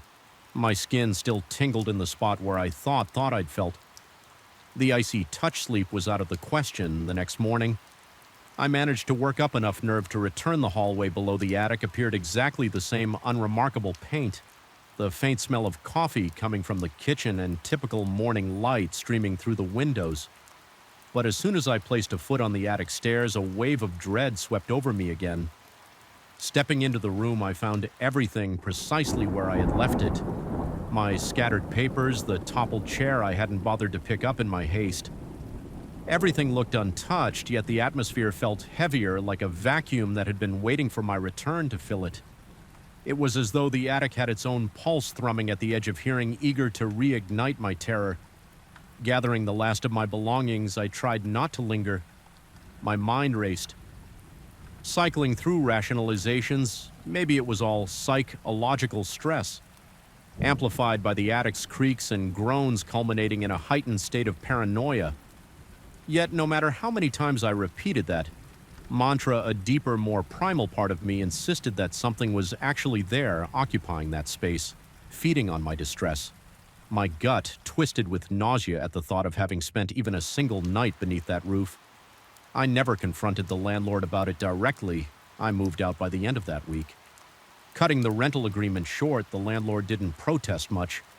Maybe my pallor or shaky demeanor suggested I was on the verge of a breakdown when I loaded my last box into my car. I caught myself looking up at the attic window one final time. For a second, I thought I saw the faint outline of a silhouette in the glass, but I refused to do a double take. My chest felt tight, my mouth completely dry. My only goal was to turn that corner and leave the house behind me forever. Now that I've settled to a different place across town, I find it hard to talk about that attic without my voice wavering. I lie in bed, sometimes replaying those nights in my head, questioning whether the presence was supernatural or if I was simply unraveling. Under pressure, the new apartment is modern with solid walls and bright lighting, yet I can't fully relax. Late at night, a tiny part of me braces for a creak, a whisper, or the sensation of cold breath on the back of my neck. My rational mind insists I'm safe. Now that whatever lurked in the attic did not follow me, but in moments of weakness, I catch myself listening for footsteps in the empty hall outside. Sometimes I feel that same pressure in the air, that sense of being watched every once in a while. I think I glimpse a shape in the corner of my eye, only to find nothing when I turn to look. I still dream about the attic. I see the beams overhead, the pale winter light streaming through those high windows, and hear the relentless creaking of wood. Even in my sleep, the tension builds until I can hardly breathe. I wake drenched in sweat, my heartbeat pounding like a drum in my ears. Whenever that happens, I force myself to walk around my new apartment, reminding myself of the solid floors, the fresh paint, the comfortable furniture. But no matter how reassuring my new surroundings might be, the memory of that attic and the lingering sense that something malevolent resided there refuses to fade completely. In the end, I got away. I managed to escape those claustrophobic walls, that oppressive presence, and the disorienting reality that caused me so many sleepless nights. Yet I can't claim that I've broken free entirely. Whatever happened in that attic, whether it was a trick of my mind or something unexplainable, left a mark. I carry it with me, an undercurrent of dread that stirs whenever I'm alone in a quiet space for too long. It's an unsettling reminder that sometimes the rooms we inhabit hold more than just our belongings. They can hold shadows of the unknown, waiting for the darkness to give them voice, and I can't help but wonder whenever I pass by a house with an attic window, what might be lurking inside, waiting for the next unsuspecting tenant to settle in under those old creaking beams. I still remember the way the bare bulbs in the hallway flickered that evening. It was a sight so ordinary yet so charged with a strange electricity that it made every hair on the back of my neck stand straight. The wooden floor creaked in the silence as though the house itself were trying to speak. In that moment, I felt sure that if I breathed too loudly, something just out of sight might answer. I moved into this old off-campus residence at the start of a new semester, determined to return to university and finally finish my degree. The building, a creaking relic from some forgotten era, had rent cheap enough to fit my modest budget. My housemates, most of them younger than me, were scattered across the other rooms, which branched off a central living area, but down a particularly long corridor set a single isolated bedroom, a place we mostly used for storing extra books and supplies. It was there that I felt the walls closing in, the lights dimming and the air trembling whenever I passed. From the first day, I sensed something was off. It was nothing dramatic at the start. A small discomfort I brushed aside as a trick of my overactive imagination. I told myself it was probably just the chill of an ancient building, the boards bending with the slightest shift in temperature. Nevertheless, every time I walked through that core, I could swear I felt another presence pacing beside me. Footsteps matching my own, but never revealing themselves. I tried to explain it away as echoes of my own steps, yet the sensation persisted, crawling into my thoughts late at night in the afternoon light. The corridor never seemed that eerie, just a stretch of scratched floorboards and cracked plaster walls, leading to a half-open door at the end. But as dusk settled, the shadows took on a weight. The overhead bulb, dim and perpetually buzzing, created harsh angles across the walls. Occasionally it would flicker, plunging the hall into near darkness before sputtering back to life. More than once I found myself watching those walls, half expecting something to burst out one evening after a long day of classes. I decided to make coffee in the cramped shared kitchen. My plan was to brew a small pot, gather a few reference books from the storage room at the end of the corridor, and work on a research paper. I remember standing by the ancient coffee maker, listening to it gurgle as it struggled to spit out the last drops. My brain was already drifting to the assignment waiting for me, so I almost missed the noise that came from down the hall. At first it was just a faint tapping like nails on wood. Then it changed into steady, deliberate footsteps going back and forth. My heart lurched. Something about that rhythm was off, too purposeful for old pipes or Random House. Settling the footsteps, paused, resumed. Paused again, I set my coffee mug on the counter with a trembling hand and walked slowly toward the corridor with each step. My pulse hammered, a cold sweat trickling down my back. The corridor stretched out before me, silent and empty. The overhead light glowed, flickering just enough to catch my attention. When I reached the doorway, the sense of being watched crept over me again, so powerful that I clenched my fist to keep from trembling, but there was nothing there. I did my best to shake it off. Returning to the kitchen, I found my coffee had gone lukewarm. I stared into the dark liquid, imagining shadows writhing on its surface. I didn't say anything to anyone that night, convincing myself it might just be nerves or the stress of going back to school. But the feeling of unease lingered, knotting my stomach and making my skin clammy. It got worse over the next few days. Each time I walked down that corridor, I felt a subtle shift in the air as though some silent watcher was crouched in the corners. Where the light refused to reach occasionally, the sense of another set of footsteps became so strong that I found myself stopping in my tracks to listen, heart pounding like a drum in my ears. The atmosphere pressed in on me, making my breathing shallow. I taste metallic nervousness on my tongue, my throat almost too tight to swallow. One afternoon, after mustering enough courage, I confided in one of my housemates. I mentioned the footsteps, how they seemed to echo my own. He chuckled, told me it was just the ancient plumbing and the squeaky floors. He insisted he had heard random thuds all the time with a dismissive wave of his hand. He reassured me it was nothing to lose sleep. Over his lack of concern made me second-guess my own experiences. Perhaps I really was making too much of the situation still at night. The corridor changed into something else entirely. Those old walls had witnessed who knows how many decades of secrets, and they seemed to whisper them to me whenever I dared pass. The floorboards groaned as I took careful steps. The light flickered, and occasionally I detect a faint smell of damp earth. My breaths grew shallow, my heart pounding against my ribcage twice. I thought I saw a shape down at the far end near the storage room, a figure that dissolved the instant I tried to focus on it. One night, determined not to be intimidated by my own imagination, I decided to confront whatever was happening. I told myself I was going to walk the corridor late alone and visit that isolated room for the books I needed, without letting my nerves get the better of me around midnight. I stood at the threshold, a single bulb glowed overhead. Giving the space of sickly yellow tint, every muscle in my body felt coiled, ready to spring. I began walking slowly, feeling my throat tighten with each step. The air was thick, weighing down on me like a damp blanket. Halfway down, I sensed it again, footsteps faint but inescapable. Mirroring my pace, my chest constricted. My breath shallow, I could practically feel my heartbeat in my ears, a staccato of panic. It felt as though something intangible was creeping alongside me, matching me. Stride for stride, I forced myself to keep going. When I reached the door to the storage room, I fumbled for the light switch. My fingers shook, slipping on the old metal plate. I finally managed to flick it on, revealing dusty boxes, stacks of books, and random supplies. The tang of old paper and stale air filled my nostrils. I stood there, letting my eyes roam across the clutter. Nothing moved, yet the silence was too absolute, as if the space itself was holding its breath. A single overhead bulb illuminated cobwebs dangling in the corners, their shadows swaying across the walls.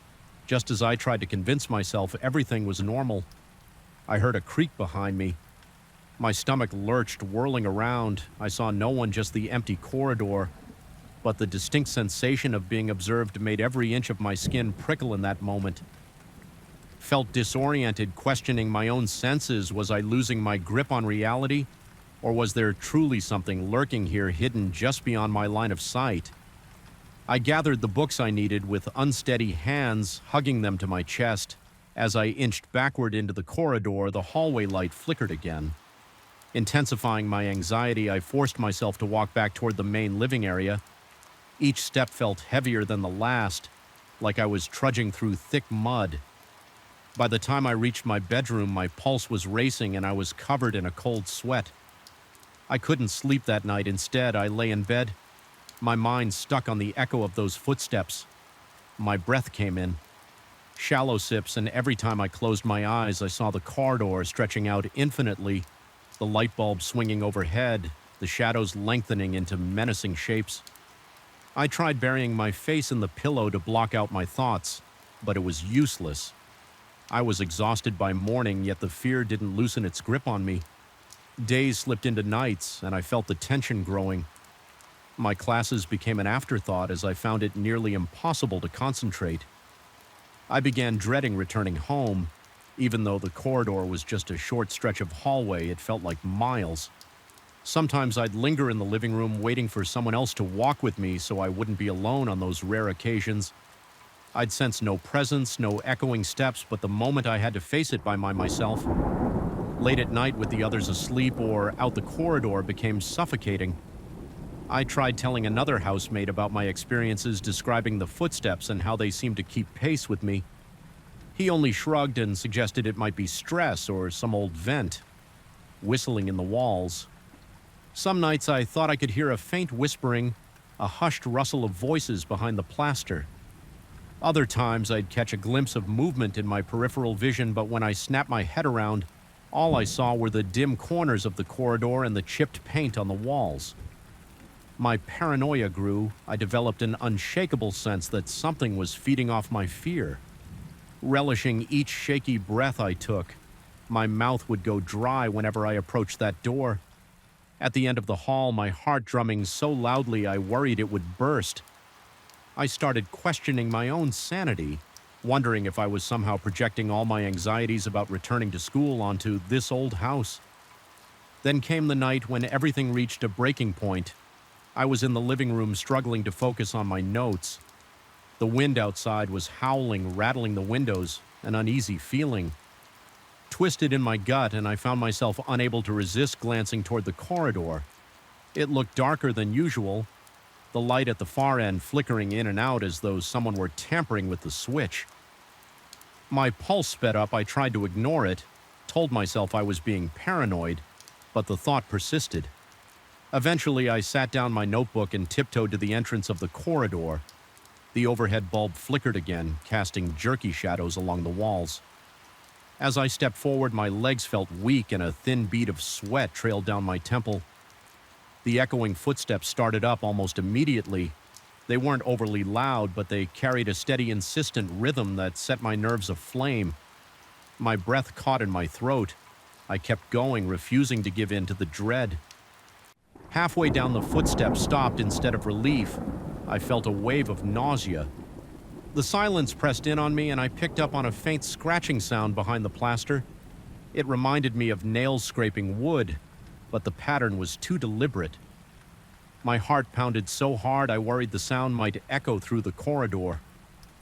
I took another step, then just beyond the door to the storage room.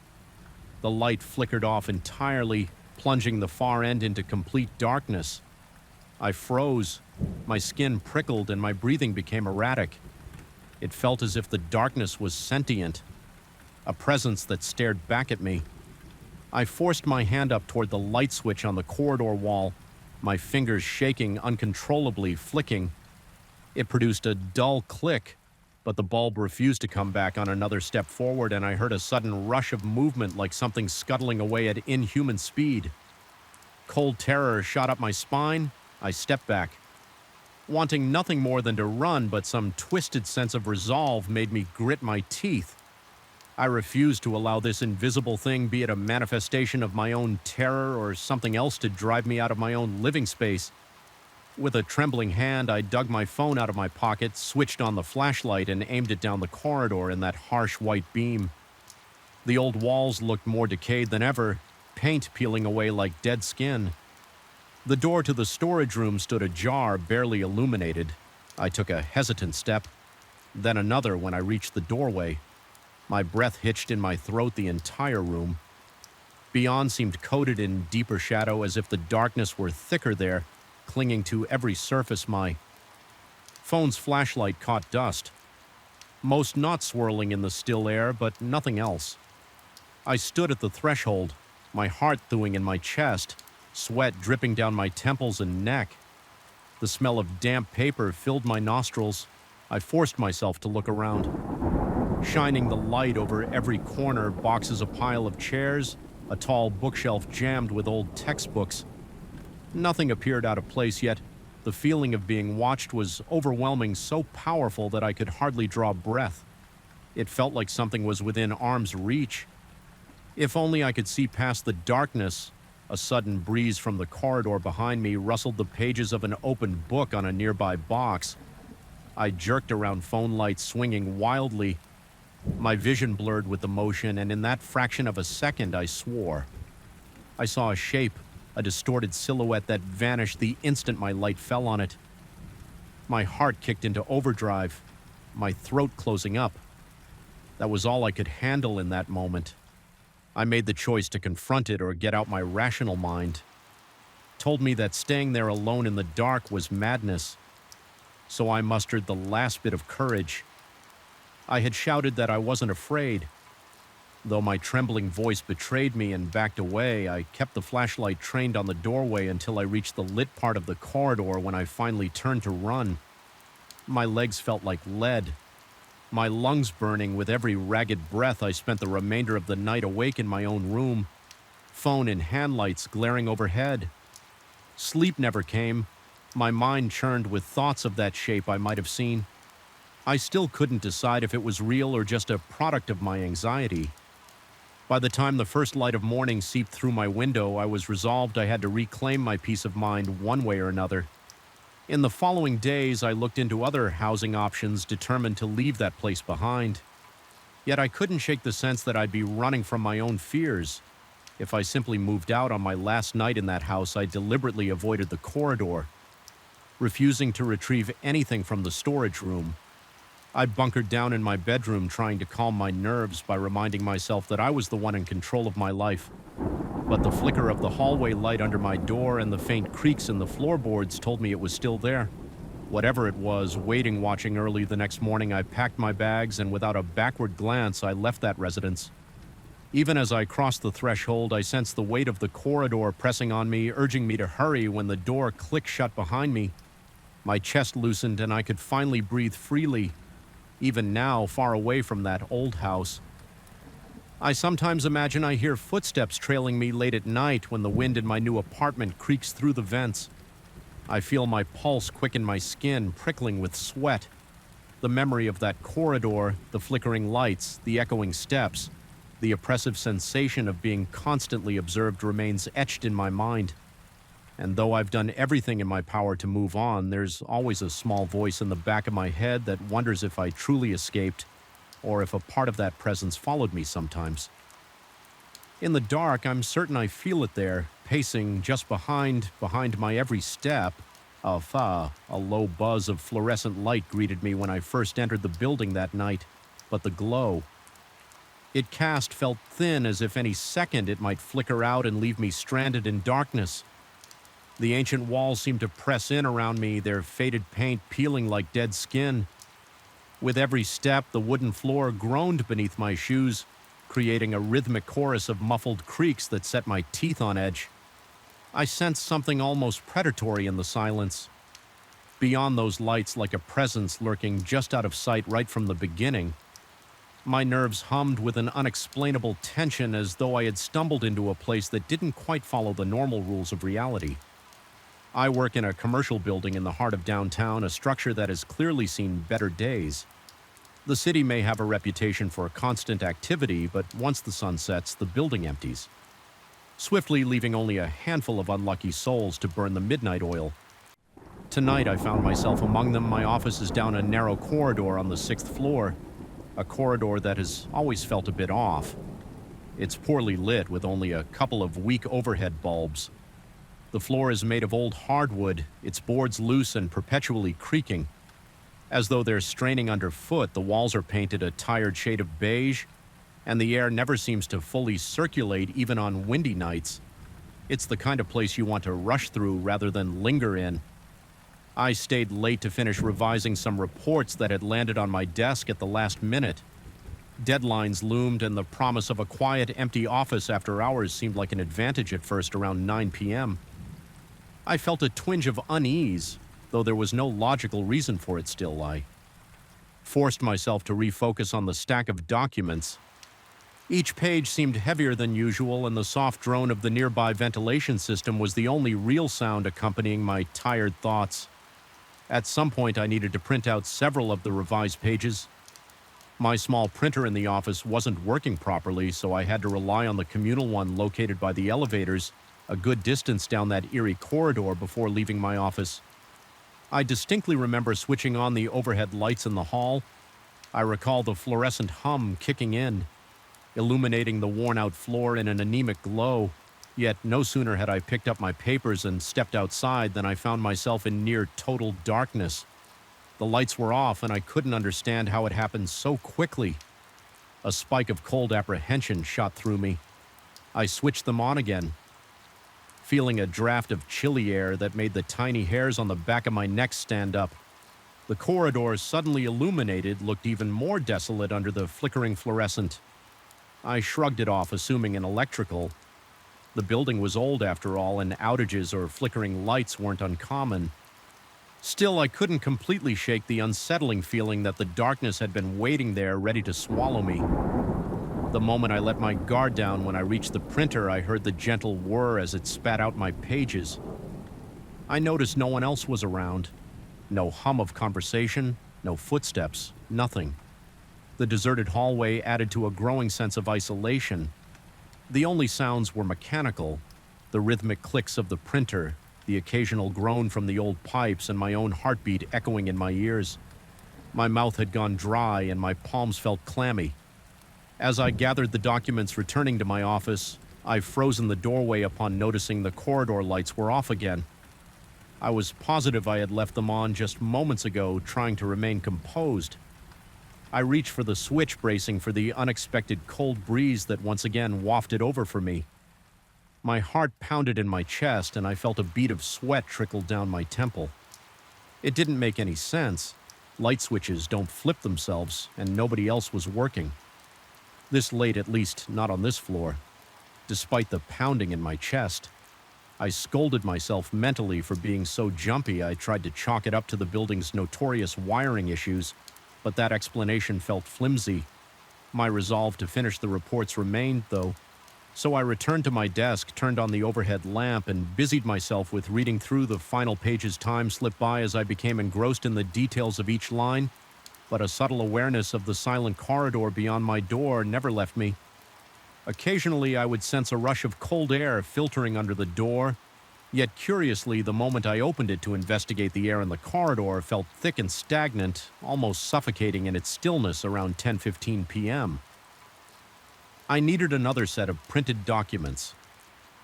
Gathering the new files, I stood up my legs. A bit shaky, my nerves were wearing thin as though I was a violin string about to snap. I stepped into the corridor and was met by darkness. Yet again, I couldn't ignore the pattern anymore. Something was deliberately turning off those lights. It wasn't just a malfunction, the switch was physically returning to the off position, although no one was there. My breath came in quick bursts and my chest felt tight. The air had that dank claustrophobic quality, as if the walls were shrinking around me. I remember pausing in front of the switch, listening intently. I heard the faintest clicking sound to my left, almost like a nail tapping against the wooden boards. I spun my head around but saw only shadows. My pulse raced and I flicked the lights on with a shaky hand. The corridor lit up halfway before one of the bulbs flickered and died, leaving me with partial illumination that served only to make the shadows appear longer and more distorted. I made my way to the printer station, my footsteps echoing in the silence. Every step seemed to amplify the wood. Complaining loudly beneath me, I felt utterly exposed, as though something unseen was studying me. From a vantage point in the darkness, my heart drummed in my ears, and the tension in my shoulders was becoming unbearable. At last I reached the printer and collected my documents as quickly as possible. Just when I was about to head back, a distinct clicking reached my ears like fingers drumming. Softly on metal, it was close, maybe just around the corner by the elevator doors. My throat tightened and I broke out in a cold sweat. A coworker might have startled me intentionally, but no one had spoken to me about working late. I considered calling out, but fear sealed my lips. Instead, I took a few slow steps toward the elevator, urging my heartbeat to calm when I peered around the corner. The metal elevator doors gleamed, dully entirely still. The corridor beyond was dark. There was no movement, no sign of anyone yet. I couldn't shake the feeling. That something had receded into the shadows just a second before my gaze landed there. Deciding I wasn't about to solve any mysteries that night, I hurried back to my office again. The corridor lights were off when I arrived at my door. This time I heard the abrupt click of the switch being flicked. The tension in my chest constricted like a vice. My breath hissed between my teeth as I turned, half expecting to catch a silhouette in the ACT. There was nothing, only the hiss of the overhead fixture trying to stabilize. I stepped inside, locked the door, and slumped into my chair, struggling to steady my breathing. Minutes passed, and I managed to regain a fraction of my composure. Still, I couldn't banish the creeping paranoia that something was out there even with my door locked. I felt vulnerable. The slightest noise, a distant creak, a muffled pop of old wood would jolt me. My gut told me I was being watched, that something was just outside my door waiting. I tried to rationalize my fear. Maybe a security guard was toggling the lights, or perhaps the building's archaic wiring was on the fritz. But these explanations felt hollow, especially when the temperature dropped again. A wave of frigid air seemed to seep in through the walls, making my teeth chatter. I kept working, motivated by the desire to finish so I could leave this unnerving place every so often. I glanced at the door, half expecting it to open on its own or reveal some shape pressing against the frosted glass. Pain, the sense of being observed, was almost overwhelming. My muscles trembled with tension, and sweat dampened the collar of my shirt. Despite the cold, if I closed my eyes, I saw flickers of shadows moving just beyond the threshold, though it was impossible to tell if these visions were real or figments of my exhausted mind around 11 p.m. I decided enough was enough. I'd completed most of the urgent tasks, and the rest could wait until morning. I resolved to gather my things and leave. The building's corridors might be empty and unsettling, but the idea of heading home felt like the only sane choice. I shoved my documents into my briefcase, yanked on my jacket, and mustered whatever courage I had left before I unlocked the door. I pressed my ear against it, listening. Silence except for a faint, almost undetectable scuffling. My heart lurched, but I told myself it was probably just the old pipes again. Stepping out into the corridor one last time. I was not surprised to find the lights out, but it still startled me. My breath caught in my throat, and I stood paralyzed for a moment, scanning the darkness. A whisper of cold air brushed past my face, followed by that stifling sensation of no circulation. It felt like I'd walked into a vacuum.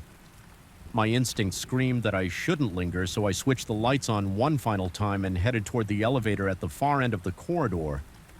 Footsteps echoing in the hush. Halfway there, I caught a glimpse of movement from the corner of my eye, barely noticeable. A shifting in the periphery of my vision. I whipped around there. Near the wall opposite my office door was a faint outline, translucent like a distortion of the air itself. My pulse thundered against my ribcage.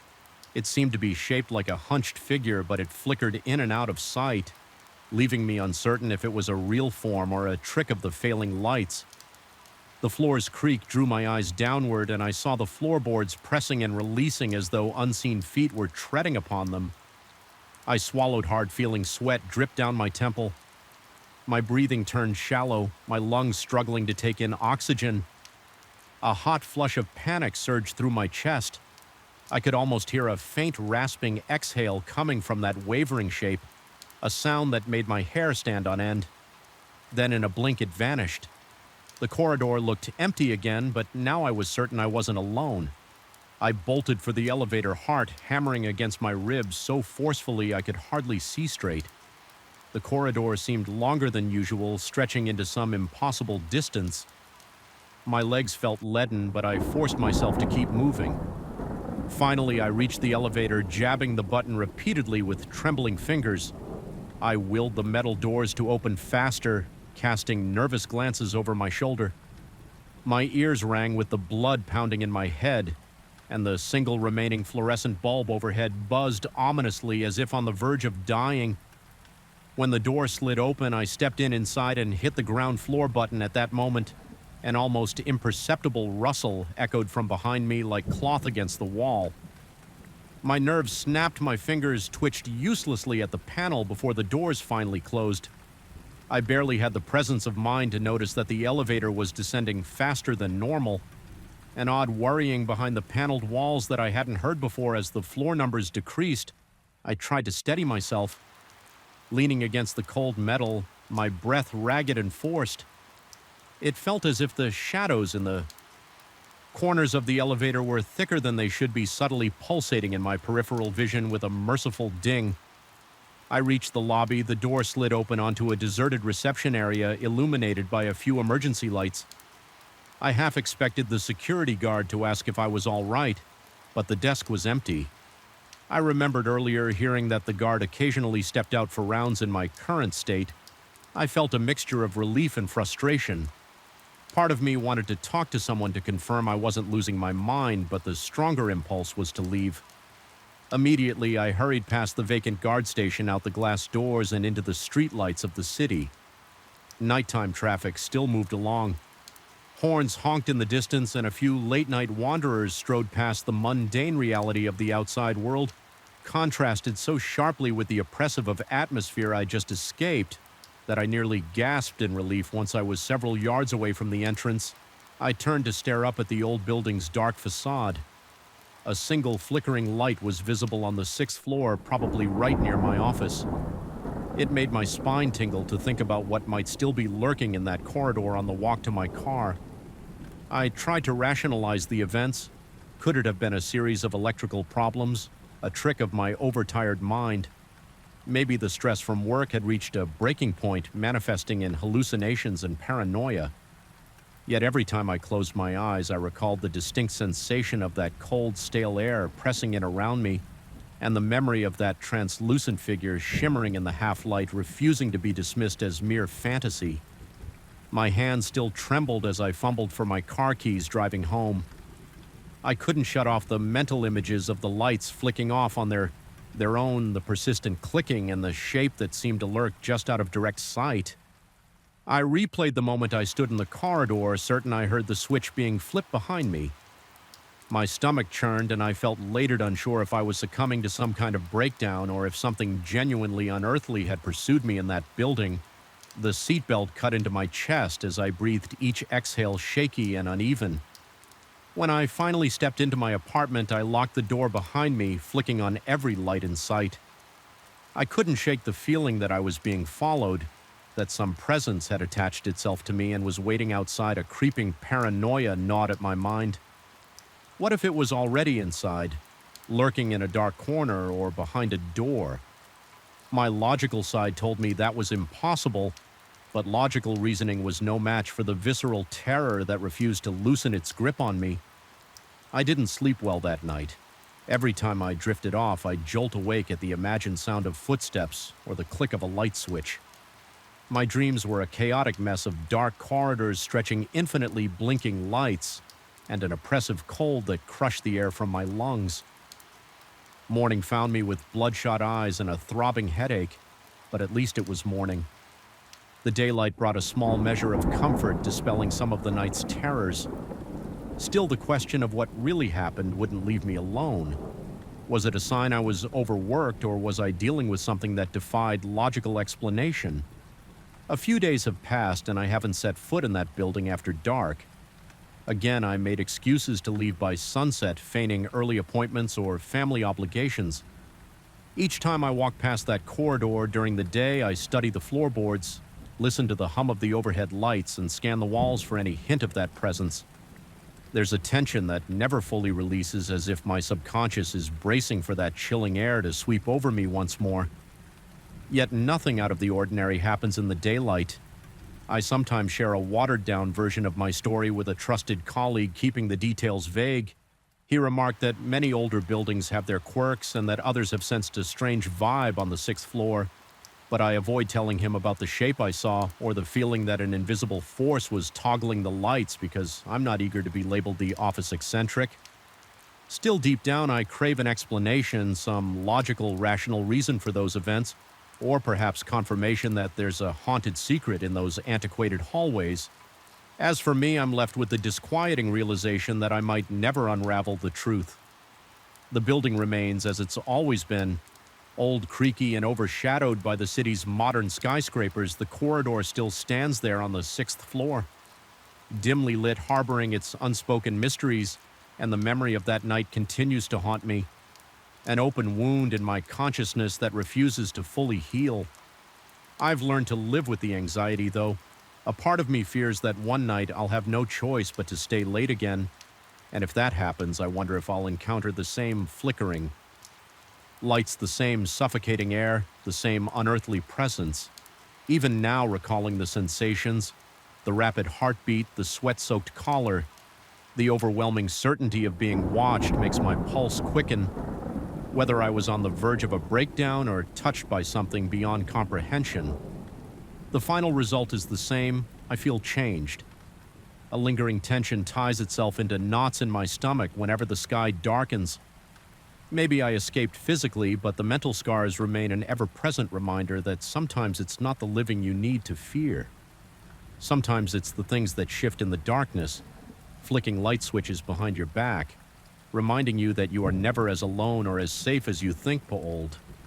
I still remember the first moment I stepped into that vast antique house. The walls of red brick rose up like the solemn guardians of an era long gone, and the scent of damp wood and dust seemed to breathe history straight.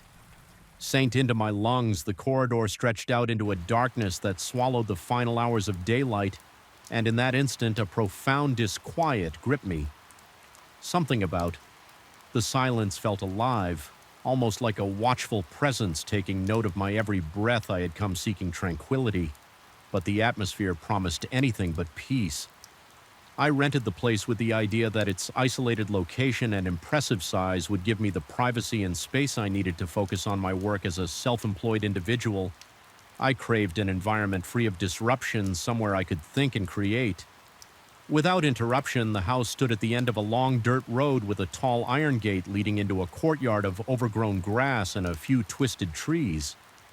Nobody else seemed interested in the property. It had been on the market for years, and I remember being surprised that such a large place was so reasonably priced. In my excitement, I overlooked the odd sensation that flickered at the back of my mind.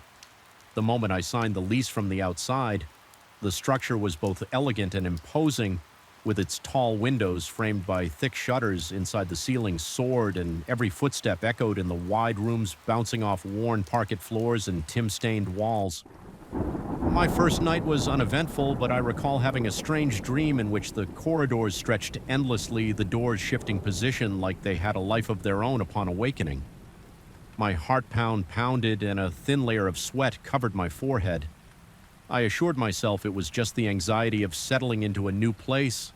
The feeling of being observed began subtly each morning. As I worked in the study, I felt a prickling on the back of my neck whenever I focused on my computer. Glancing over my shoulder, I never saw anyone there yet. The sensation persisted, an itch just beneath the surface of my awareness. I told myself it was nerves, that maybe the isolation was getting to me. Yet as the days went on, that explained away logic wore thin. It was during the first week that I started noticing distinct sounds echoing through the hall's old houses. Creak, especially those with wooden floors and antique plumbing. So at first I dismissed the noises as the natural settling of the structure, but one particular sound stood out from the rest. The soft drag of footsteps gliding across the floor, not the crisp click of show heels, but something heavier, as though someone were dragging slightly with each step. Every evening around the same time I would hear it. It always seemed to move in the long corridor outside my study. The first few times I jumped up, heart-hammering, only to fling open the door and see nothing there. The hallway lights would flicker with a dull hum, and the temperature felt significantly colder. Though the rest of the house stayed at a comfortable warmth, I became paranoid. I tried to rationalize it, telling myself the old pipes might be rattling or the floorboard shifting under changes in humidity. But each night I listened, waiting. The footsteps came without fail, trailing off into silence at the top of the stairs. One evening I worked especially late, hoping that if I were in the study after the usual hour, I might catch sight of whatever was causing that sound, with the desk lamp turned low and only the glow of my screen lighting the room. I waited, my nerves on high alert. I kept glancing at the door, expecting something to move past the frosted glass panel. Then it happened, a faint shift of shadow, as if someone passed by. I felt a prickly wave of cold spread across my skin, and my throat went dry. I leapt up and yanked the door open. The corridor was still the musty air pressed in on me, and my chest felt tight as the week progressed. Even my daytime routine felt plagued by the unshakable sensation that I was not alone. I started double-checking the locks and windows, tested the security system, and walked around the perimeter of the property to see if there were any signs of forced entry. Everything seemed normal, yet the awareness of a presence became increasingly difficult. My concentration frayed, and I found myself pausing mid-sentence or mid-assign, listening for the slightest sound. I confided my unease in a local acquaintance, a caretaker who occasionally looked after the grounds. He only responded that the house was old, and old houses tend to hold on to their histories. There was little comfort in his words, though. He spoke them with a nod and a polite smile. I tried to extract more from him, hoping he might have a story about previous owners or peculiar occurrences, but he did not elaborate afterward. I caught myself analyzing every shift in his expression, convinced he was hiding something. The nights became longer. I developed insomnia, unwilling to sleep early for fear of those footsteps that roamed the corridor. On the rare occasions I did drift off, I found myself jolted awake by the feeling of being touched, like a cool hand brushing against my shoulder. One night, in a half-dream state, I swore I heard labored breathing right by my ear. I shot up, my pulse roaring in my ears, my face slick with sweat. The darkness of the bedroom swallowed the weak moonlight filtering in through the curtains, and in that suffocating silence, my heart hammered so hard that my whole body vibrated with its force. When I turned on the lamp, the bed was empty, the air motionless. I lay there for the rest of the night, too afraid to close my eyes. A few days later, in the early hours of the morning, I decided to go downstairs to grab a glass of water. My nerves were frayed, and my mouth was perpetually dry, as if the tension had sucked the moisture from my body. The entire house seemed to groan around me, the floor protesting each cautious step. I remembered descending the staircase, one hand firmly on the banister, noticing how the corridor lights flickered erratically. Halfway down, I caught a glimpse of a silhouette at the far end of the hallway near the kitchen. It was tall and distinct and seemed to fade in and out of my vision. My heart lurched and sweat broke out across my brow again. The silhouette moved. No, it glided into the kitchen. A chill rooted me in place for a moment, but then I pushed forward. The kitchen light was off, so I reached around the door frame to flick it. On the fluorescent bulb sputtered before bathing the room in a harsh white glare.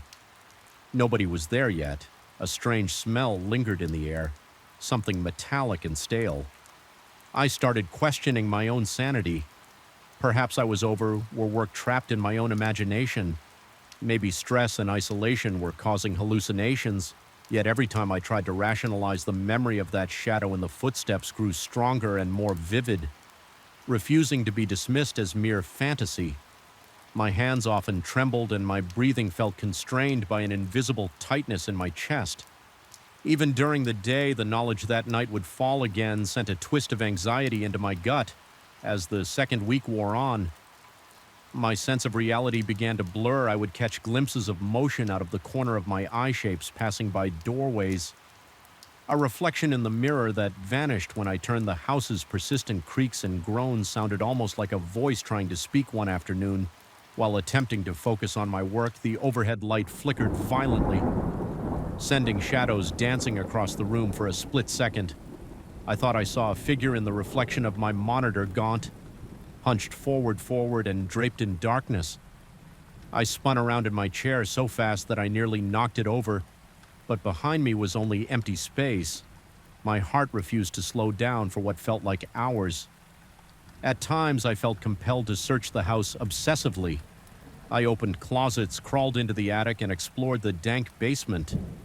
I checked under furniture, behind dusty crates, and ran my flashlight over every inch of the walls, looking for hidden doors or compartments. The R part of my mind told me I was being ridiculous. How would such an old place hide a living intruder without leaving any traces? Yet the alternative explanation was even more terrifying.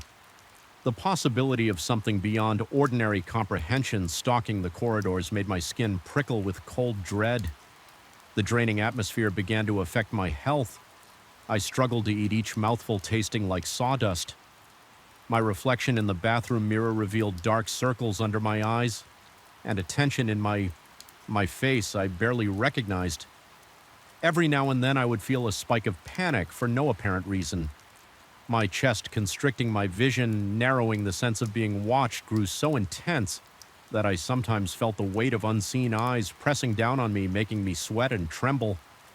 One early evening, after another futile attempt to concentrate on my work, I decided I'd had enough of the uncertainty. I was determined to confront whatever might be lurking in the house. If there was truly something supernatural, I wanted proof, or perhaps I wanted closure, armed with only a flashlight and the courage fueled by desperation.